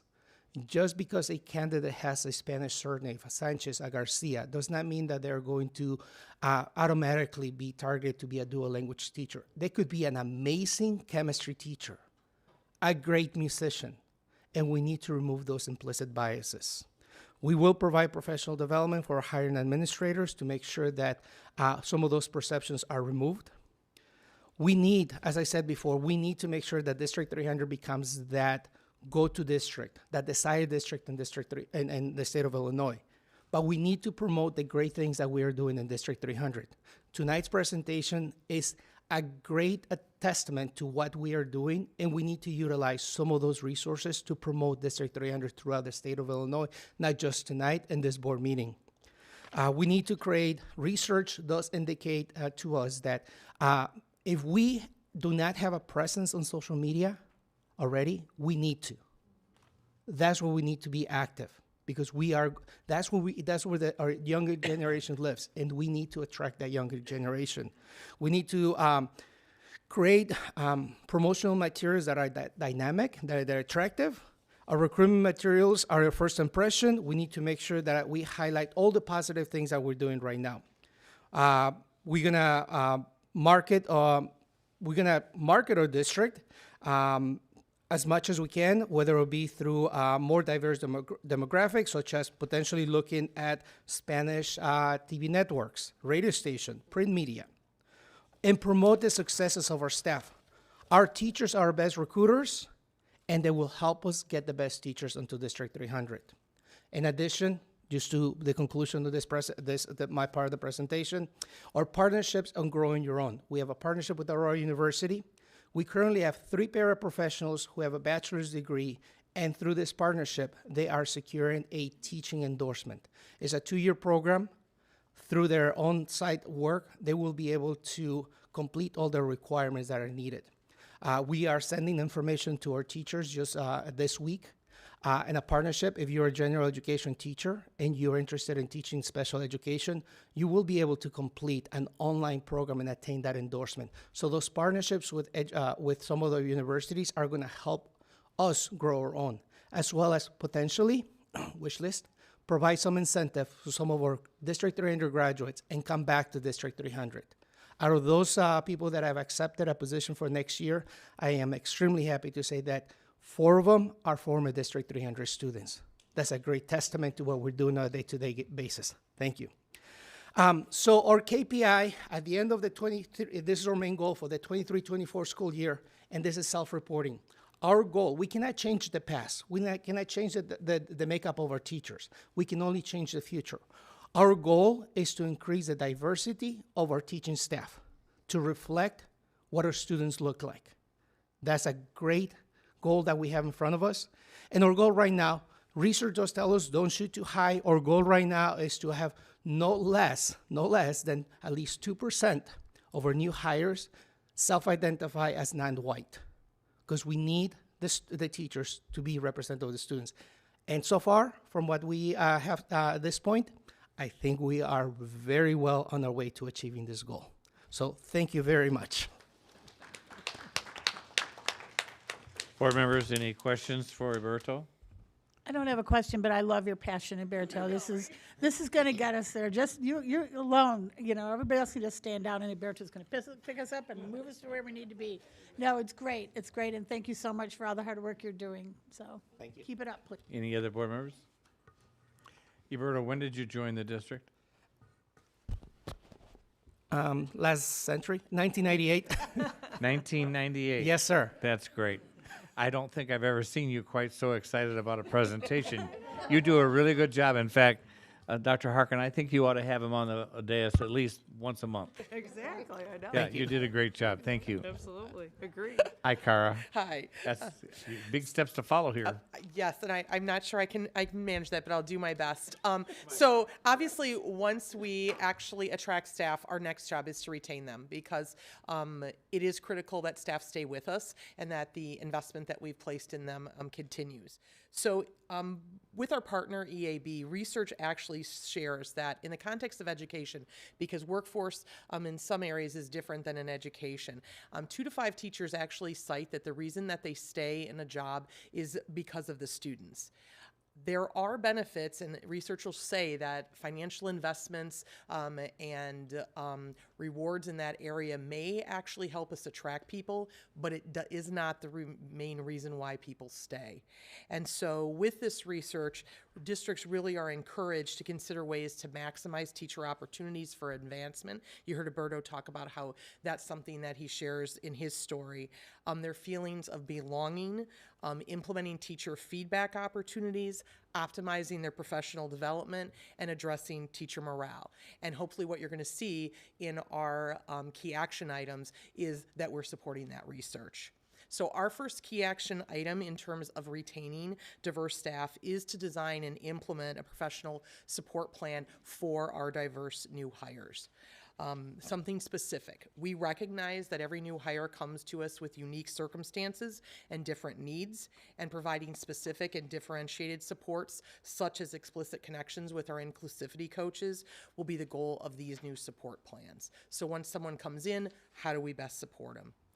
Next, we're going to monitor how our new hires feel about their experiences in D300 throughout their first year of employment. We have not done that in the past, and our goal is to survey them at some key points in their first year, so that we can hear what are their challenges, what are their frustrations in real time, so that we can potentially intervene and act on those frustrations, add in new supports, and get some insight into their perspectives and what are strategies that we could use to support the retention of our new hires. That data also can be utilized then. How do we shift and change and be responsive in our induction programs and those support plans we just talked about? So as they go through their first year, what are they telling us about that? Our next action item is focused on something called stay interviews. You may be familiar with the term exit interviews. Someone leaves and we meet with them to find out, why are you leaving? Well, unfortunately, that's the autopsy. So a stay interview actually is, how do we interview and meet with staff during the year? People who are not saying that they want to leave, but actually to target those employees who have not expressed an interest in leaving, but to get that pulse check with them about what's going well, what are their pain points, what are their concerns being in the district. So we will establish a process and a focus for our stay interviews that will ensure that we're gathering information, not just from new employees, but also from some of our long-term staff, to find out what motivates them to stay and what pushes them to consider possibly leaving either our district or the profession in general. District 300 has a long-standing mentor program. It's been acclaimed at different times to support our first and second year certified staff members. And the program really seeks to meet novice teachers exactly where they're at, with the challenges of orientating themselves to a new district and a new position. we want those new teachers to have that collective learning with other new people, and we provide them a mentor. But we haven't really spent a lot of time talking about who are our mentors. So we plan to analyze our current D300 mentor demographics, determine where are our gaps in mentors, whether that gaps by their content area, their experiences, their level, elementary, middle school, high school, or their diverse backgrounds, and to investigate and develop strategies to increase our pool of high quality, diverse mentors available to support new hires. Sometimes if we don't make a connection to that mentor, we don't use them as well as we could, and they don't provide us the same level of support. And so if our pool of our demographics of mentors all look and come with those same experiences, that doesn't allow us to provide that same type of support. Our final bullet in this area is to outlines our key action item to come up with a solid district definition of what is a highly effective teacher that uses various components found in research. It's going to take a lot of time for us in coordination with our assessment department to sift through that research and develop a plan to apply the data to a working definition of what is a highly effective teacher. Because we can say, well, we want highly effective teachers, but what does that actually mean? And does it mean the same thing to all of us? So at the bottom of this slide, you can see our 2 SMART goals and KPIs in relationship to this, which is to increase the retention of newly hired staff who report as non-white by 2%. For the purpose of retaining that diverse workforce. We send Alberto out, we send all of our team out, we hire new people, but if they just leave after 1 or 2 years, that's not helping us, so we need to retain them. And then to increase the number of our teachers who we rate based on our district developed definition of highly effective by 2% for each year, so that the people that we are putting in front of our staff are the most effective for students. So that is what we want to do to retain staff. Any questions on that? Any questions or comments from the board? Thank you, I appreciate that. You did a very nice job. Thank you very much, Cara. So then we move to staff morale, and I don't know if Ms. Harkin wants to speak to this one. And I think we've talked about this quite a few times, but we did engage with our education advisory board research company on the teachers' morale. I've worked closely with Mr. Williamson and the rest of our staff on this. So we're going to continue that work, and the hope is we continue to get staff feedback, check in with them, and make adjustments where we know we've got opportunities to address concerns that we're seeing throughout the district. And we hope to just continue to institutionalize that as a way to engage with employees, to be able to then make modifications and address problems real time. And our hope is we continue to have high participation in our survey, and that we continue to see our overall score go up every year, and use that again as a mechanism through our conversations with staff to inform decision-making on key areas of concern and ensure staff feel like their concerns are being addressed by the district. And I think that, will continue to be a work in progress, especially when you hear, the conversations out there with lots of people struggling to remain in the profession. I am really hopeful. Certainly we are getting a lot of really good hard feedback, good feedback in the way that feedback is good to hear, even if it's hard feedback. And I just want to give a shout out to Mr. Williamson, who gave up an inordinate amount of time to meet with all of 27 buildings to talk specifically about what those concerns are. And we look forward to continuing that work, because I think it's critically important to address what Cara said earlier, which is another mechanism to retain staff. That's it. Okay. Anyone else? Is it appropriate, and if not, please say no, for me to ask what question 5 is?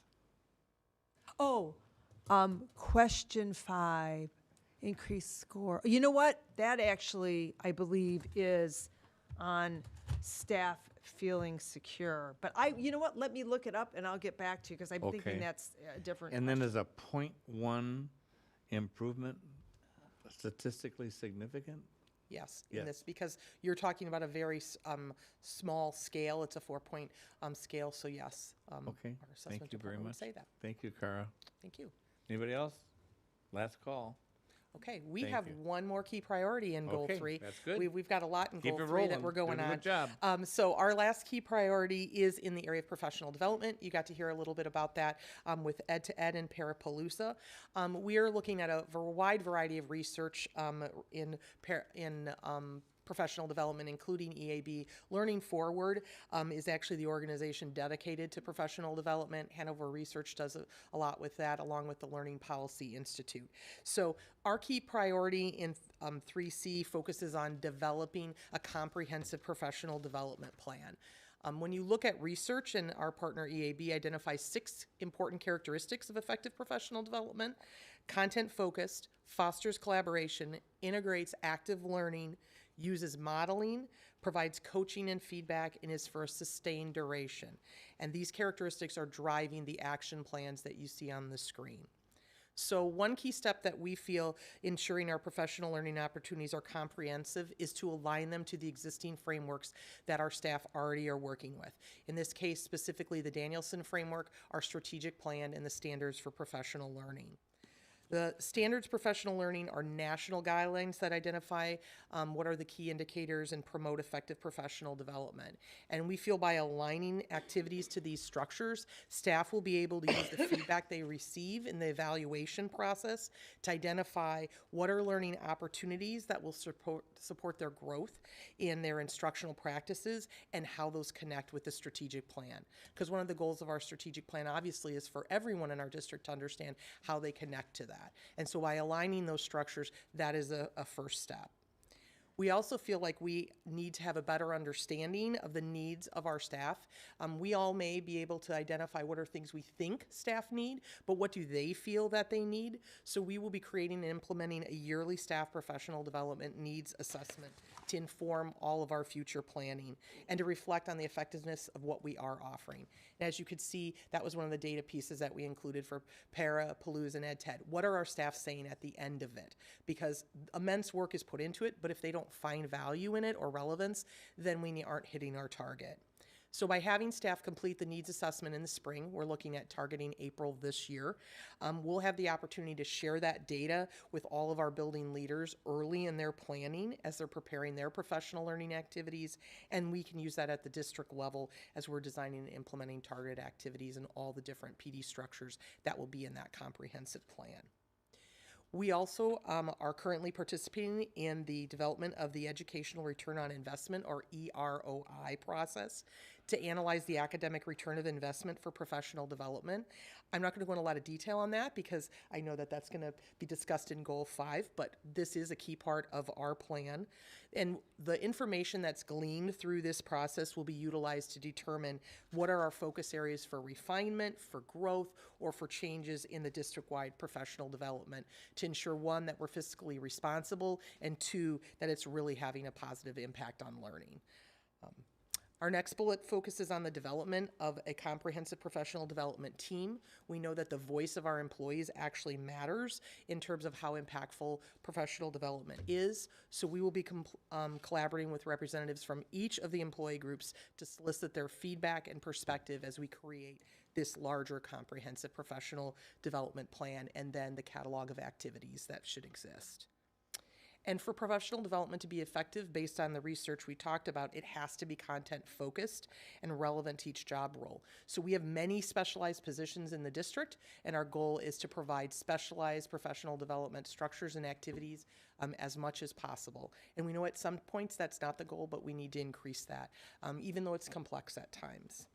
And we're really excited to launch the DESPA Professional Development Pathways. These pathways, which have actually been worked on this year, are going to offer clear focal points of growth and differentiated learning options for all of our roles in DESPA, our administrative assistants, custodians, family school liaisons, many of all of those roles. They were formed based on their needs assessment and what they felt they could utilize for professional development to target their areas of learning. So all of these action items will lead to our SMART goal and our KPI, which really is to have that comprehensive professional development plan with delineated activities in place by the end of next year. That's our SMART goal. Any questions? I do have the question that was referred to on the staff morale, and it is that district leadership has communicated clear actions that they will take in response to previous teacher survey results. So it is geared towards that they believe that participating in this survey actually is yielding, that we are making changes based upon what they've shared with us. So that was why we selected that one specifically, because that will give us feedback of that. If that, fortunately, from the spring to the fall, survey results, that was the number one increased question that went up the highest. So that was great that they felt that we are taking the feedback and making changes in the system. Comments, questions? I've been asked by an employee, actually, or to relay this information, that paraprofessionals don't always feel that the instruction that they get is relevant to their job, that they get included more with teachers and they feel that they need more separate. Is that something you're going to be working on as well? Yes, it is, and actually in the last year that has been a focus. We have heard that also, and so. Parapalooza obviously is a huge example of that. Right. But really, I think a large focus of that is on what opportunities exist within late starts and our in-service stays.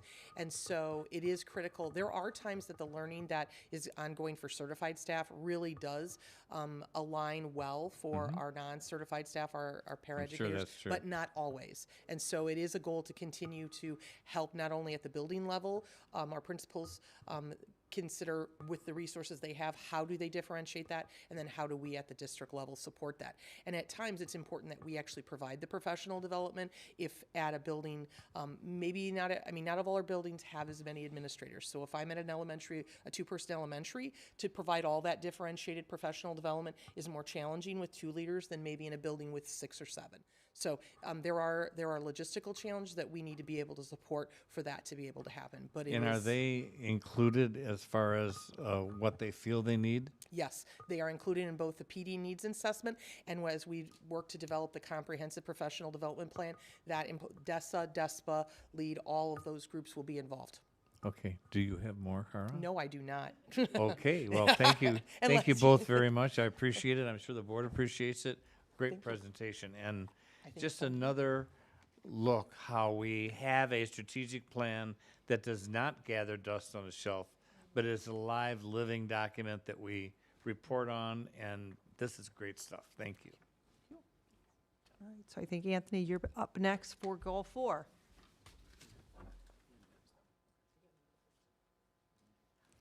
Just a comment for those of you who may be wondering before you start, Anthony. These screens that you now see here are nothing other than a reflection of what's on the screen there that from our vantage point you can't always see very well. And for Dr. Scarpino's vantage point, he would not tell you this, but I will tell you this. He never brings his reading glasses with him, and he can't read that. So this, I'm sure, is something that he'll be able to read very well and is a welcome addition, and I must say that I am enjoying it as well. So whoever's idea it was, good job. Yep. Okay, Anthony, I'm done now. Thank you, sir. I do want to commend my colleagues for goal number 3. One of my goals, and one of the things I've talked to Superintendent Harkin about quite frequently, I would love nothing more than if District 300 was the destination where every single person wanted to come right out of college excited to work. And I do think that what we saw today with what Alberto presented and what Cara presented, we are well on our way there. So great job, guys. Thank you. So tonight, I'm going to be talking about goal number 4, engaging all stakeholders, and we do believe that engaging all stakeholders is critical to our organizational success. So what we'll be doing is we will be ensuring that all community members, parents, staff, and students have a voice in our decision-making processes. This is a slide that the board has seen previously. So our key priority that we'll be focusing on with goal number 4 is to strengthen relationships with internal and external stakeholder groups. And where will we be focusing? We'll be focusing on improving the efficacy of our two-way communication efforts. We'll be working to enhance our stakeholders' knowledge of district and school information and improving the effectiveness of our communication systems, plans, and processes. There are 3 priority tasks we'll be reviewing today. I'll overview them briefly here, then we'll go into depth with these. So we'll develop and implement a process that will allow for better management and response time for stakeholder inquiries. We'll develop and publish documents to increase parent awareness of key events.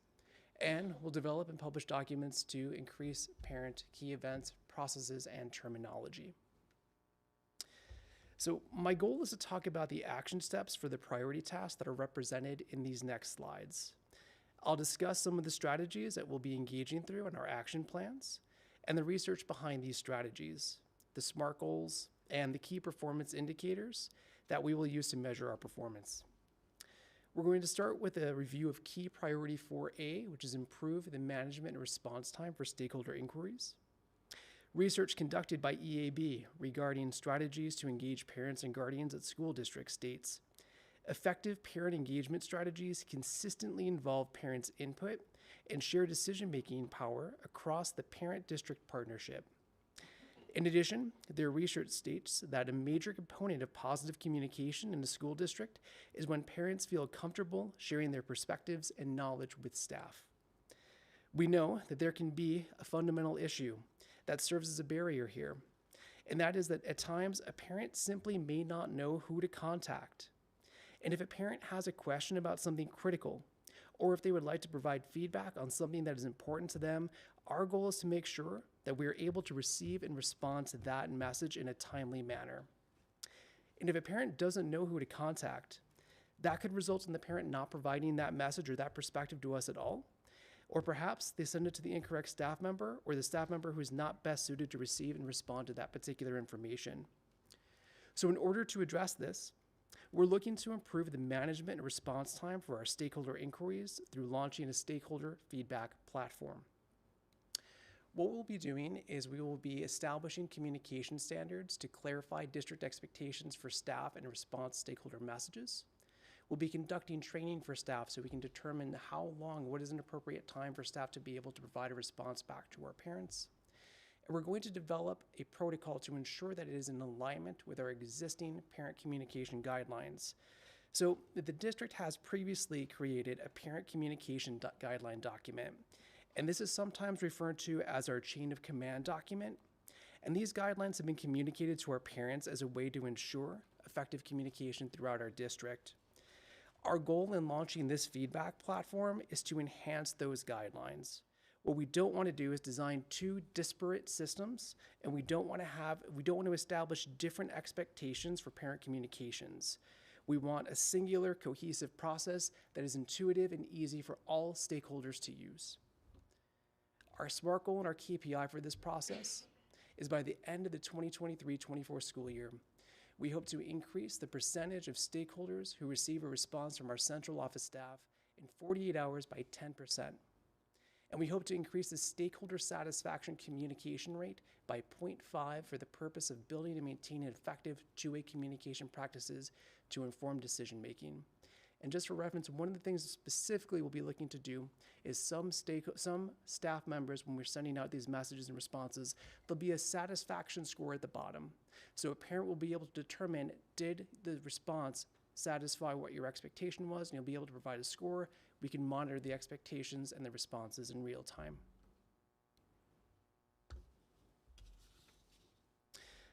We will review key point 4B, which is to increase parent awareness of key events, processes, and procedures.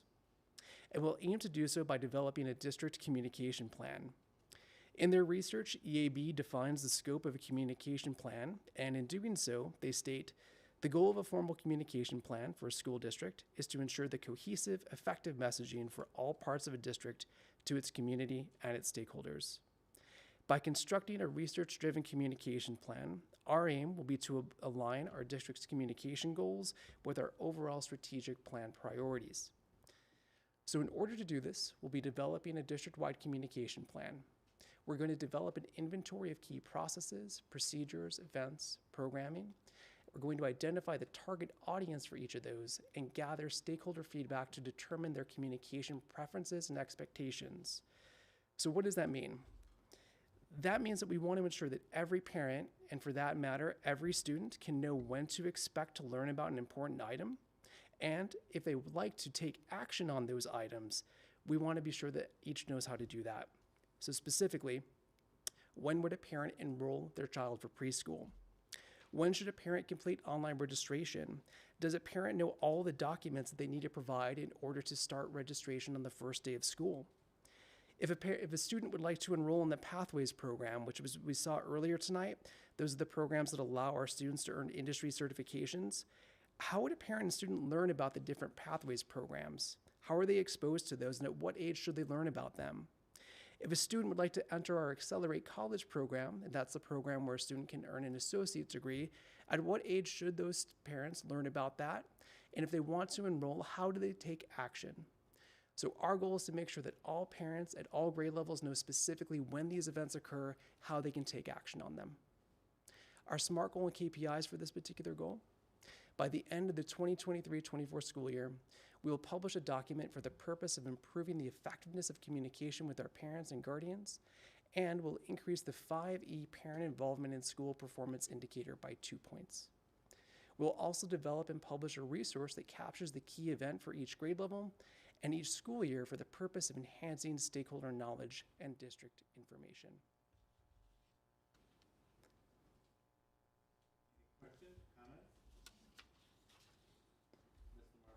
Yes. First, I want to say, Mr. McGann, I'm always very impressed with your work. Thank you. And you do a great job. I have a question, and I'm pretty sure I didn't dream this, so fellow board members help me out here. But I want to say it was like a year ago you demoed a communication tool that was going to work and like build on itself. It was, Yes. Yeah. Okay. Good. That I'm was not crazy. earlier this year, Okay. yes. So that So is what's the that? yes, that is the platform that we will be launching. The platform is ready to go. So we are hoping to launch after spring break. And then that is something that we will be launching then. It's called can I say the name of the program is called Let's Talk. It does require some staff training. That is what we've been working on. So we've developed a small pilot group of individuals who will be using it on our executive cabinet. But in addition to that, we had to inform our entire executive cabinet what the program is, how it works, then have another training or another informational session with our larger cabinet. Now that all groups have received information on it, we're ready to launch, and we plan to launch the week after spring break. Sorry. That was something that was going to be accessible on the website, right? Correct, yes. Okay. Yes. All right. I thought that was really cool. So I'm glad to Yeah, hear we're it's still in excited the for it. works. So, okay. Thank you. I had the same question. And it wasn't a year ago. I think it was last fall. So it feels like a Feels year like a ago, but year. it was, yeah, exactly. We started looking at about 6 months ago. It is.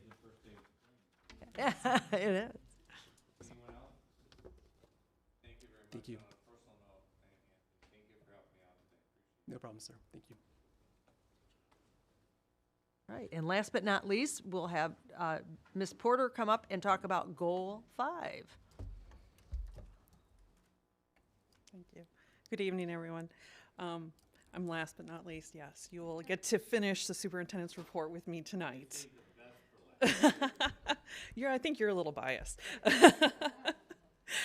So Goal 5 is to align resources equitably and efficiently. The overview of Goal 5 is to ensure every student receives sufficient resources to have the same opportunity to succeed. The key priorities for Goal 5 are to prioritize district spending to ensure an equitable educational return on investment, ERI, which Cara mentioned earlier, to ensure all staff and students have access to optimal learning environment. And the strategic focus is to increase alignment of district revenues, spending, and budget to strategic goals and evidence-based practices, enhance and improve the quality and efficiency of district technology, and to strengthen district-wide programs and resources through an efficiency lens.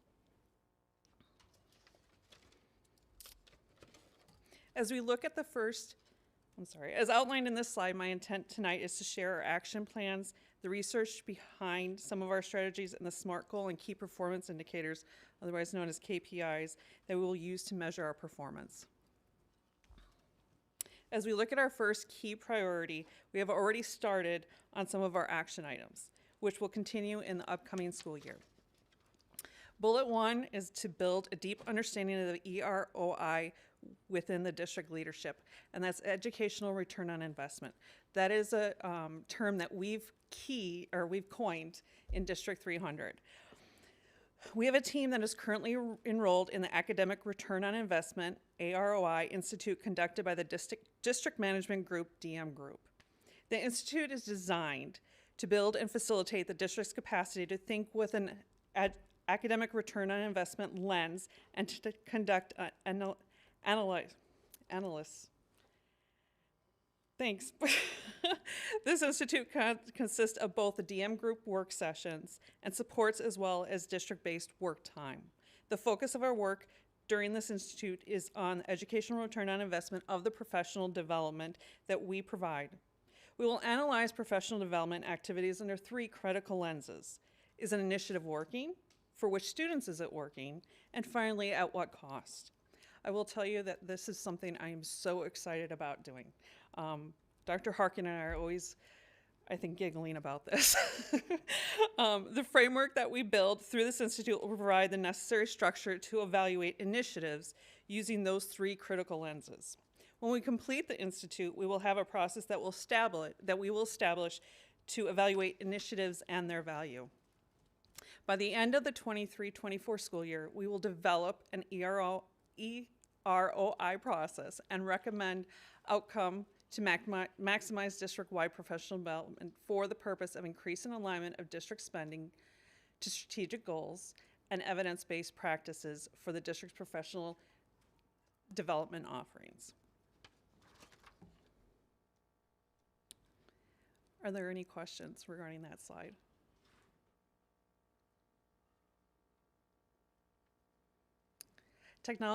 Technology tools and resources for educational return on investments. As in prior priorities, work has already begun on these actions. Our IT team has been actively inventorying our physical and digital technology tools to ensure that there is a comprehensive inventory. No, Mr. Stevens, I will assure you that we always inventory our assets, but right now we are making sure that we are comprehensive in what our inventory has. The next bullet focuses on how the technology tools are used by our staff and students, and if we have the right tools for how we are instructing. Resources from the Educational Advisory Board will assist us with this task.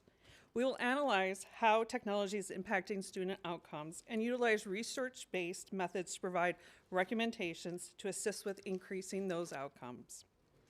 Finally, we will develop a technology replacement plan that is based on the results of the prior action steps.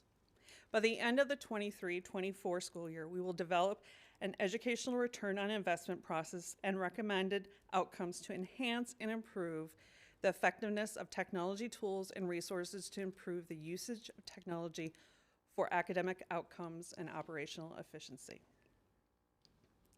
Are there any questions?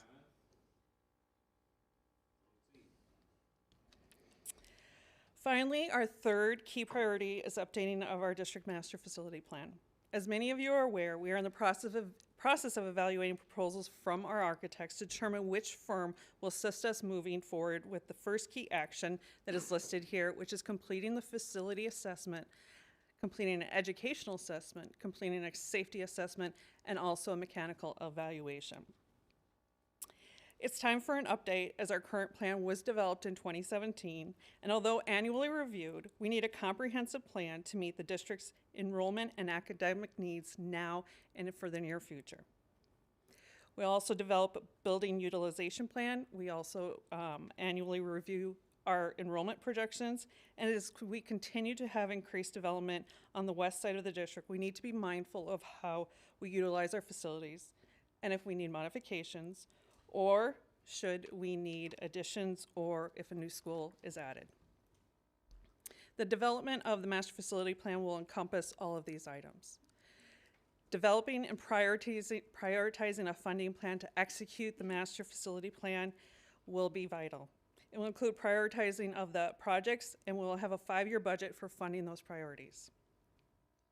By the end of the 23-24 school year, we will update and refine the district master facility plan aligned to basic maintenance, capacity, safety, energy efficiency, and programmatic needs for the purpose of developing a plan to ensure all students have access to an optimal learning environment. Are there any questions? I have one. Yes. So the plan will be done for in 2023, by the end of the 2023-2024 school year. How long does the plan go for? It will be up to, we're looking at 5 years. 5 years, okay. Yeah. Thank you. And again, annually we will review that. Right. And you come to the CFOC Yeah. meeting, so you see that. Those. So the big picture is 5 years, but then we can adjust along the Yes. way if something Yes. fails earlier than we thought or whatever. Yeah. But the overall, the big picture plan is for a 5-year plan. Correct. Thanks. You asked questions like maybe a future chair of the finance committee. And this slide does conclude my presentation on Goal 5. I just you want to very say, much. you guys know I'm a big fan of your department, and you guys are always doing great work for us. So I have no doubt that each of these goals will be met, and will be met in some interesting ways. So. Thank you. Interesting ways, yes. Again, I have to think back to when I joined this district and the condition of the schools that I walked through versus what they look like now. It's unbelievable. Our buildings are in very good shape. And I just have to say this, that the one school I was the most impressed with was Dundee Crown. I think Dundee Crown gets a really bad rap in the community and in the press. And Dundee Crown is a beautiful, well-maintained, great facility. And I think someday, I'll leave you with this, we ought to have an open house for the public to go into the schools, just to look at them, because I don't think they'd believe what they see. I will tell you that the building manager takes great pride in that building. Yeah. He really does. It shows. Thank you, Jennifer. You are welcome. The work that you guys, that they've done in all of our schools, honestly, has been fantastic. I remember when we worked on the referendum, we were sitting at a table in Eastview, and like handing out information, and they had buckets in front of the table catching the water that was coming through the roof, and we're going, we definitely need this to be able to fix the schools referendum. But, you know, I mean, it's come far and away from that, of course, for a bunch of different reasons. But everything looks great now, and you guys are all doing great work and working together like the team that we should be. So I will tell you, we really support the board. We really appreciate your support. We really do. And I know we bring things to you and you challenge us, but we appreciate that because it makes us think differently. I can remember walking down the halls of some of the elementary schools, and they were dark and dingy. Yeah. And they're not now. No, they're great. That's great, yeah. They're great. Thanks for all your hard work, Jennifer. Yep. Thank you. Are you done? I am not, but I will wait. She actually You may, does have. you may continue to proceed. Yeah, and I would just say, if we could, so that is now it. So this is our work for 23, 24. We look forward to it. It's focused, it's narrow. You heard the steps that we're gonna work on. You heard earlier the great things that are happening, and I believe all of what's been laid out for you with this very awesome team, very excited about it, right? Alberto, you were amazing tonight. I was glad you kicked it off. Martina did a great job the week before. I really am super excited and really proud of this team that's really going to work hard for you and continue to increase what we're doing and make it even a better school district. And is there going to be a professional development course that Alberto can teach to get everybody all riled up? Exactly. You did a great job, Alberto. Yeah, you did. Yep, you got it. Thank you. So Jennifer has two last things. We are in the budget cycle, and so she is here tonight to talk about our 2023-2024 educational plan update budget request, and then she'll give a brief update on how we've been using our ESSER dollars. Thank you.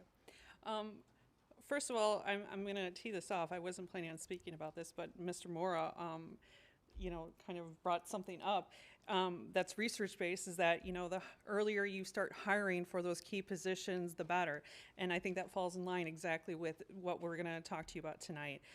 We're going to talk to you about positions that we're recommending for the upcoming school year. These positions were requests. We went through a budget request process with our building principals as well as our department administrators, and they brought those forward, and we went through our executive cabinet, and we are bringing those recommendations to you tonight. So our first slide, we're recommending to add the positions. These positions will be paid with new evidence-based funding, about $1.9 million. Just for a reference, the district receives $69.3 million a year from EBF. and we do have an increase each and every year. Due to the enrollment and the district staffing benchmarks, we are recommending to add a dean for Hampshire Middle School, Dundee Middle School. I'm not going to use abbreviations. A family school liaison for Jacobs, a counselor for Hampshire High School, and a nurse at Eastview. And again, these are due to staffing ratios. In addition, we are recommending an additional human resource coordinator to meet the requirements of a new mandate, which of course is unfunded, with Faith's Law. Faith's Law includes several new requirements for schools and educators intended to prevent sexual abuse and misconduct in schools. And there is a lot of front-end items that will have to occur in the application process starting July 1st that Alberto's team will have to endure. The total of these requests are 6.6 FTEs and is $543,000. And again, we are proposing funding through new evidence-based funding. Are there any questions on these?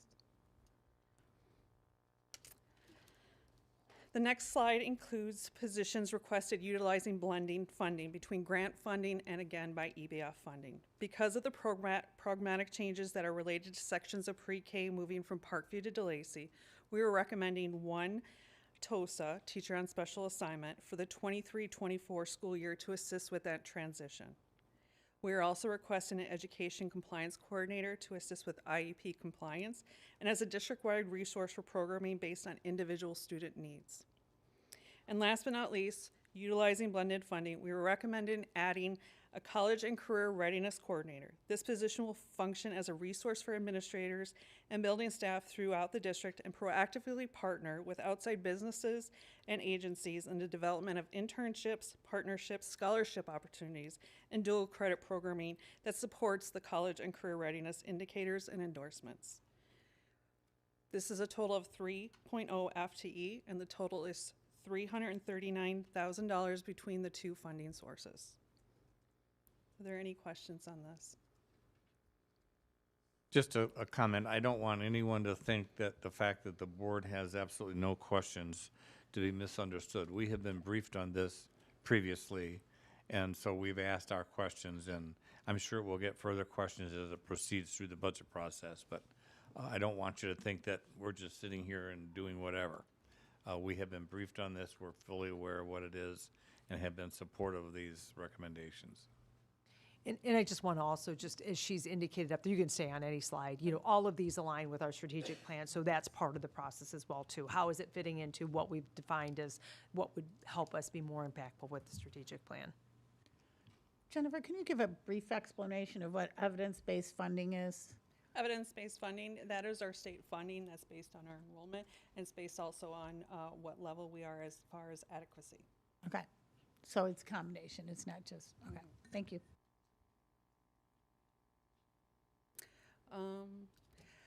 As far as budget position requests for repurposing, we always look at what positions that we currently have that may be unfilled, and we look to see what makes the most sense for the upcoming year, what we need.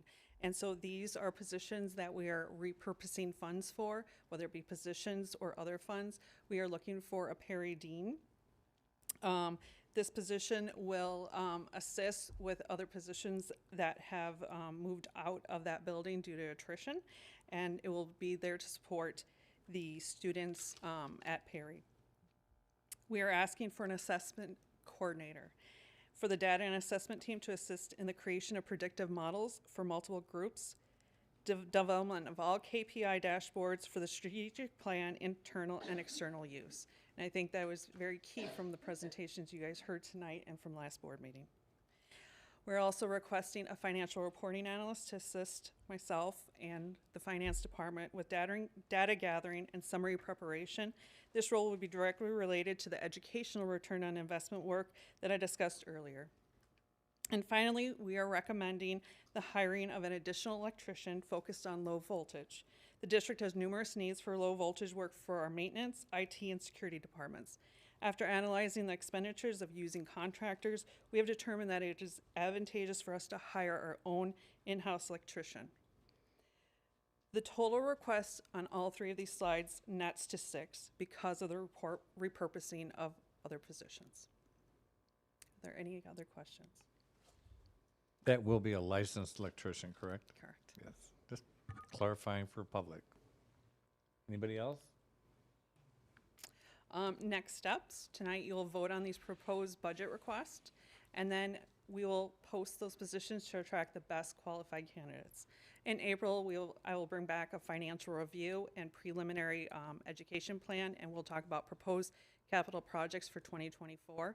And as you can see here, throughout the summer, you'll get to see me plenty of times talking about budget and capital projects. And we'll finalize it in September with filing the 23-24 budget, and we will post that budget on the district's website.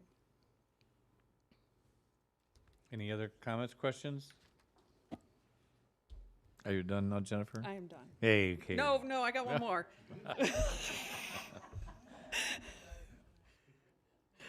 Are you okay with me just rolling into it? Introduced you on this Okay. one, so go for it. So, I want to discuss right now is the ESSER funding allocation, and this is pretty exciting. Looking through this, and I've had the last couple of weeks have been really focused on looking how we're spending our ESSER funds and how we're using these funds in the best way that can affect our students. And so overall, I want to go through the allotment. We received ESSER 1 funds in the total of $2.5 million. We expended those are fully expended. We had to expend those the first year. Our ESSER 2 funds, we received 9.2 in an allocation. Currently, through January, we've spent 1.2. However, we project to spend the remaining almost $8 million at the end of this year. ESSER 3 funds, our allotment is $24 million, and we've expended through January almost $6 million, and we're projected to spend by the end of this year 1.4, and then next year we'll spend the remaining 16.9. And it's key because those funds, we have to have those spent by September 30th of 2024. So when you look at this, our total allocation is almost $36 million.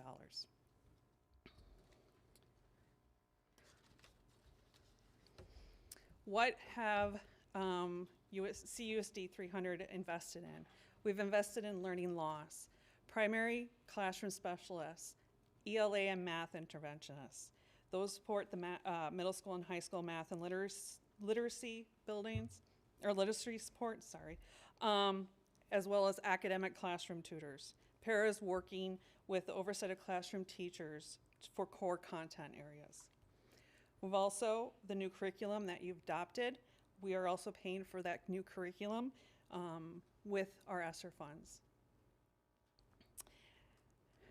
We also have focused on after-school programs, stipends for math and ELA after-school support, materials for after-school programming, including grade-level readers for checkout, and transportations for students to have the opportunity to participate in those programs regardless if they have transportation or not. And summer enrichment for stipends for instructional staff. Summer reading backpacks, again, this is something that is, I know I talked about that at board finance, but it's super cool. These are backpacks that will go home with students to use over the summer, and they're theirs to keep. And then we have transportation for summer programming as well as field trips for summer programming. Social and emotional support, we've hired our director of behavioral multi-tier systems. The goal of this position is to create a safe and healthy environment that supports students' social, emotional, and academic development. We have additional mental health workers and mental health social workers and high school social workers that we've hired and added to our staff. We've also added outside SEL providers. And then when we look at mitigation, fortunately, we're not in mitigation mode anymore, but we primarily spend our ESSER $1 on PPE materials, contact tracing, and additional storage space. Due to creating social distancing in our classroom, we had to move the furniture somewhere, and so that is in a place that we called lovingly Warehouse Number 2, and that rent will be ceasing, I believe, in August. And then finally, we have air quality and HVAC improvements, HEPA air purifiers, and also, as you spoke about earlier, the HVAC replacement at Dundee Middle School. Finally, we're looking at our spending plan for moving forward. Again, funds may move from one category to another as we continue to monitor and review data to meet the needs of our students. As you heard tonight in our strategic goal, we're constantly looking at that data, and so we may, say, Dr. Smith might say, hey, let's do this. And so we can put an amendment in for ESSER 3 funds and move those funds over. So as I said earlier, if you look at this, what's most exciting is we've spent $18.9 million on learning loss. That is what we are budgeting, and we are expecting to spend. After school programming, we have $2.7 million. Summer enrichment, we've spent $1.8 million. Social and emotional support, $1.5. Mitigation, $1.9. Air quality and HVAC improvements, $9.2. For the total of, again, of $36 million. Are there any questions? Yeah, I have some. Yes. Would you say that these expenditures that you have listed here, learning loss, after-school programming, summer enrichment, and throughout the PowerPoint, are really like the areas that we're allowed to spend this money, and we can't just spend this ESSER money anywhere we choose? And I think there's been some communication, or sorry, some misinformation out in the public that we built the new school with ESSER money, that we've hired certain people with ESSER money that are not part of this list. And so I just want to make it clear, hopefully help to make some clarity there that there's only certain areas we can spend this on. So the use of these funds is primarily to prevent, prepare for, and respond to the pandemic. So we cannot build a new school because of the pandemic. So I can say that is completely false. Those funds were not. There is a mandate percentage that we have to spend in learning loss, we have to spend in after-school programming, and we have to spend in summer enrichment. So we do have those buckets that we have to hit in each one of those grants. But it strictly has to be in regards to the pandemic. Thank you. And, I just would like to say that although the pandemic was unfortunate, these are our tax dollars coming back for us to reinvest in our district. And I'm glad to see that we have plans to use it in ways that are going to benefit our students in our community. I have a quick question. More misinformation. Were we required to mask children and make them get vaccinations in order to qualify for this program? No, that was not one of the requirements. That was when they originally came out with the ESSER funding, that was one of the things that we definitely did ask them. We wanted to make sure that that was not a requirement, because obviously of how the environment is. Yeah. Okay. Thank you. Mm-hmm. But as you know, we were following state law guidelines, Department of Public Health, so we were mandated to do it. But not for this money. No. Where does this money come from? Federal government. It's the federal government. Mm-hmm. You helped pay for some of it. We really appreciate it, Leslie. I just have to ask, because I'm just wondering, like, when you look at after-school programming, oops, it's gone. Sorry, I'm sorry. I'm sorry. So we go from $105,000 over about 5 months to 1.9 million for 10. Like, what's happening there? What are we doing? I'm excited to know. So, again, because of the pandemic, we've had staff that were not interested in doing after-school activities, and those activities are starting to come more prevalent, which is very exciting. Our principals are very excited about some of the after-school initiatives. We have one of them, I think it's Big Timber, that has a boot camp she's doing for math and for reading. So those are starting to come out. So that's why you're seeing that those monies are starting to be spent. Okay. That's interesting. Thank you. Any other questions, Ms. Burkett? You sure? You're pretty good at the financial questions. Speaking like a, new chair. I like it. Okay. I am done now. Thanks. Thank you very much, Jennifer.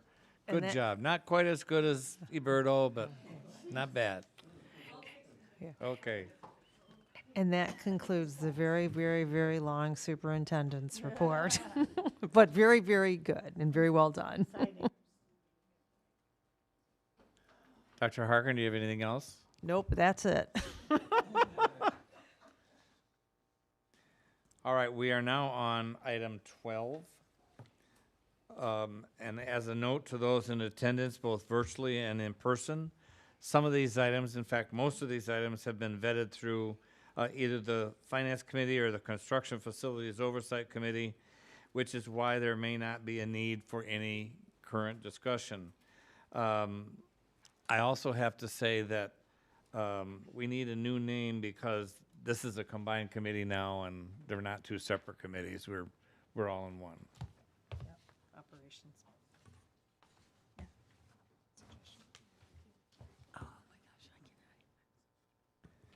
All right, for consent items, could I have a motion for the consent items under 25,000, please? So moved. Madam Secretary? Zettler, Aye. Thomas, Stevens, Aye. Lamarca, aye. Fiorentino, Aye. Burkett. Aye. Motion passes 6-0. Thank you. Do I have a motion, please, to approve the consent items over 25,000? Or there aren't any? I'm sorry, I read that line twice. See what happens when you get a substitute in here? Number 13, roll call action items. Could I have a motion, please, for item 13.1, approval of concrete work district-wide bid? So moved. Second? Madam Secretary? Zettler, Sorry, any questions? No. Madam Secretary? Zettler, Aye. Burkett, Aye. Fiorentino, Aye. Lamarca, aye. Stevens, Aye. Thomas. Motion passes 6-0. Item 13.2, could I have a motion, please, for the approval of the capital project summer 2023 bid package 2? So moved.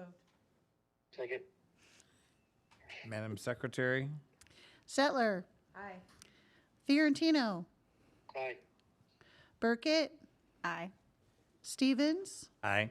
Thomas. Lamarca, aye. Motion passes 6-0. Item 13.3, approval of the budget request as previously discussed this evening. Do I have a motion for the approval of the budget request? So moved. Second. Madam Secretary? Lamarca, aye. Zeller, Aye. Thomas, Stevens, Aye. Fiorentino, Aye. Burkett. Aye. Motion passes 6-0.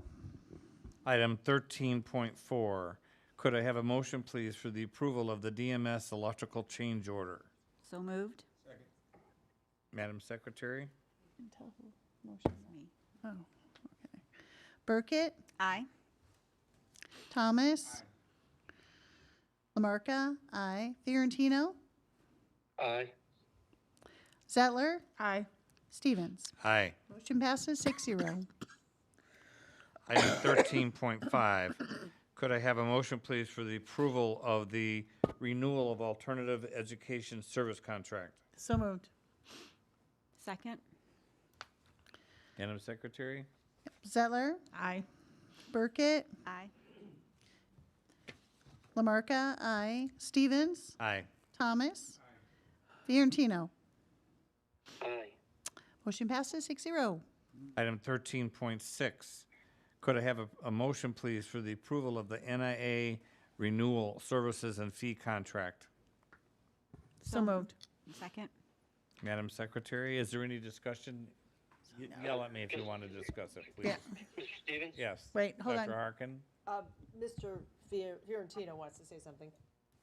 Go ahead, Steve. Yes, I'm just going to plan on abstaining from this in the vote due to my service on the Northwestern Illinois board. Thank you. I didn't hear that. He's going to abstain Abstaining. from this because he He's on serves the on board. the NIA board. Got it. Okay, thank you. And thank you, Mr. Fiorentino, for that. Item 13.7. We got a call, No, roll we gotta call call on roll. 13. I'm sorry, Madam Secretary. Zettler, Aye. Burkett, Aye.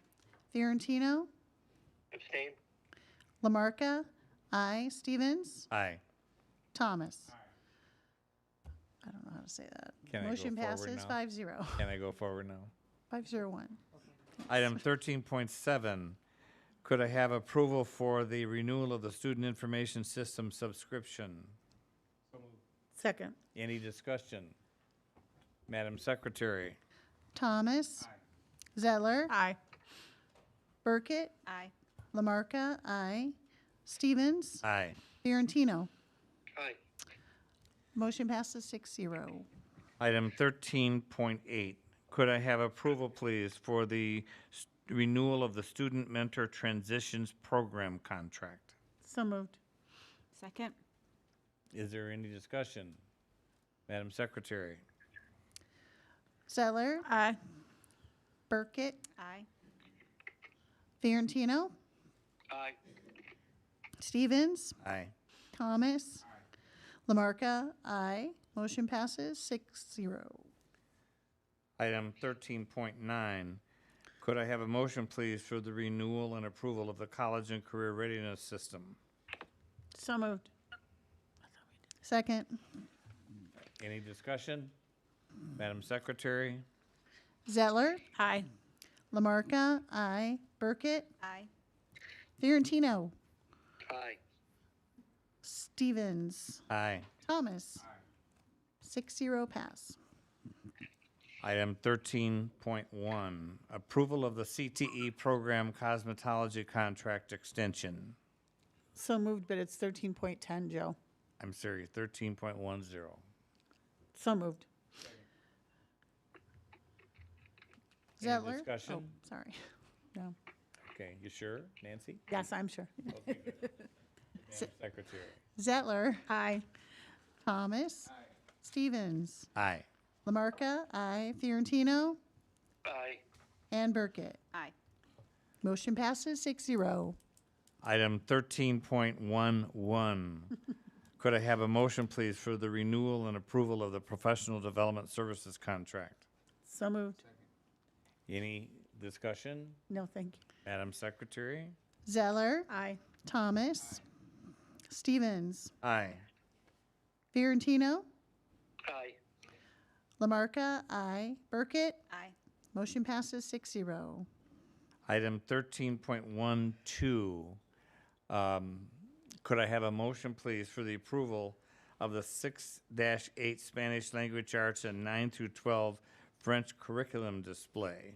So moved. Oh, second. Madam, any discussion? No. Madam Secretary? Lamarca, aye. Zeller? Aye. Stevens?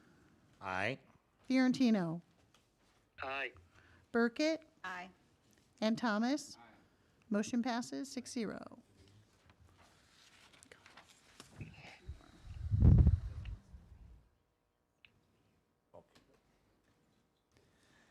Item 13.13 for Mrs. Zettler.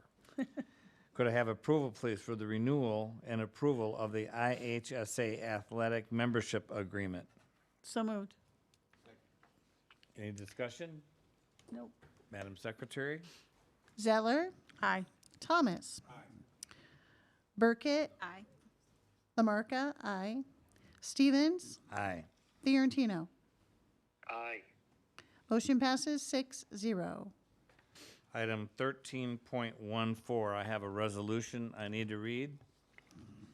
This is a resolution authorizing notice of dismissal to a fourth-year non-tenured teacher.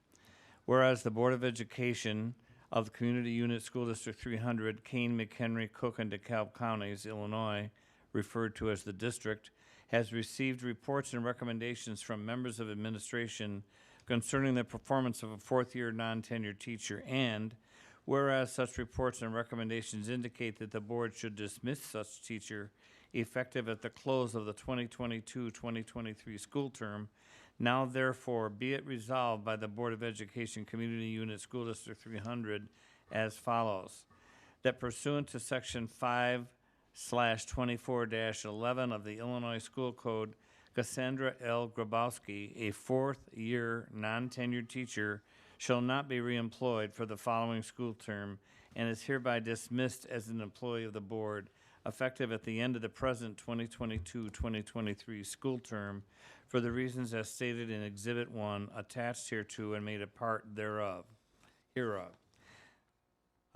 Paragraph 2, that the Vice President and Secretary of the Board are hereby authorized and directed to give to such teacher by personal service and certified mail Return receipt requested a written notice of the board's decision to dismiss effective at the end of the present school term, which notice shall be substantially in the form of Exhibit 1 attached hereto and made a part thereof. That this resolution shall be in full force and effect upon its adoption, and depending upon the roll call, will be adopted this 21st day of March 23rd by the following vote. Any discussion? Madam Secretary. We need a motion. Oh, I'm sorry. Could we have a motion to adopt the resolution authorizing the notice of dismissal to the fourth-year teacher referred to in the non-tenured teacher? So moved. Second? Second. Steve. Madam Secretary? Zeller. Aye. Thomas. Aye. Fiorentino. Aye. Burkett. Aye. Lamarca. Aye. Stevens. Aye. Motion passes 6-0. Are there any updates with regards to board committees? Jennifer, our next meeting is April 11th. Is it the 11th? Same day as the board meeting? Yep. Okay, good. Other than that, everything was discussed tonight, but that meeting is where all the real work gets done. Feel free to attend. Anyone else have any updates or any discussion they would like to share with everyone? I do. I'll make it really quick because I know this is a long one.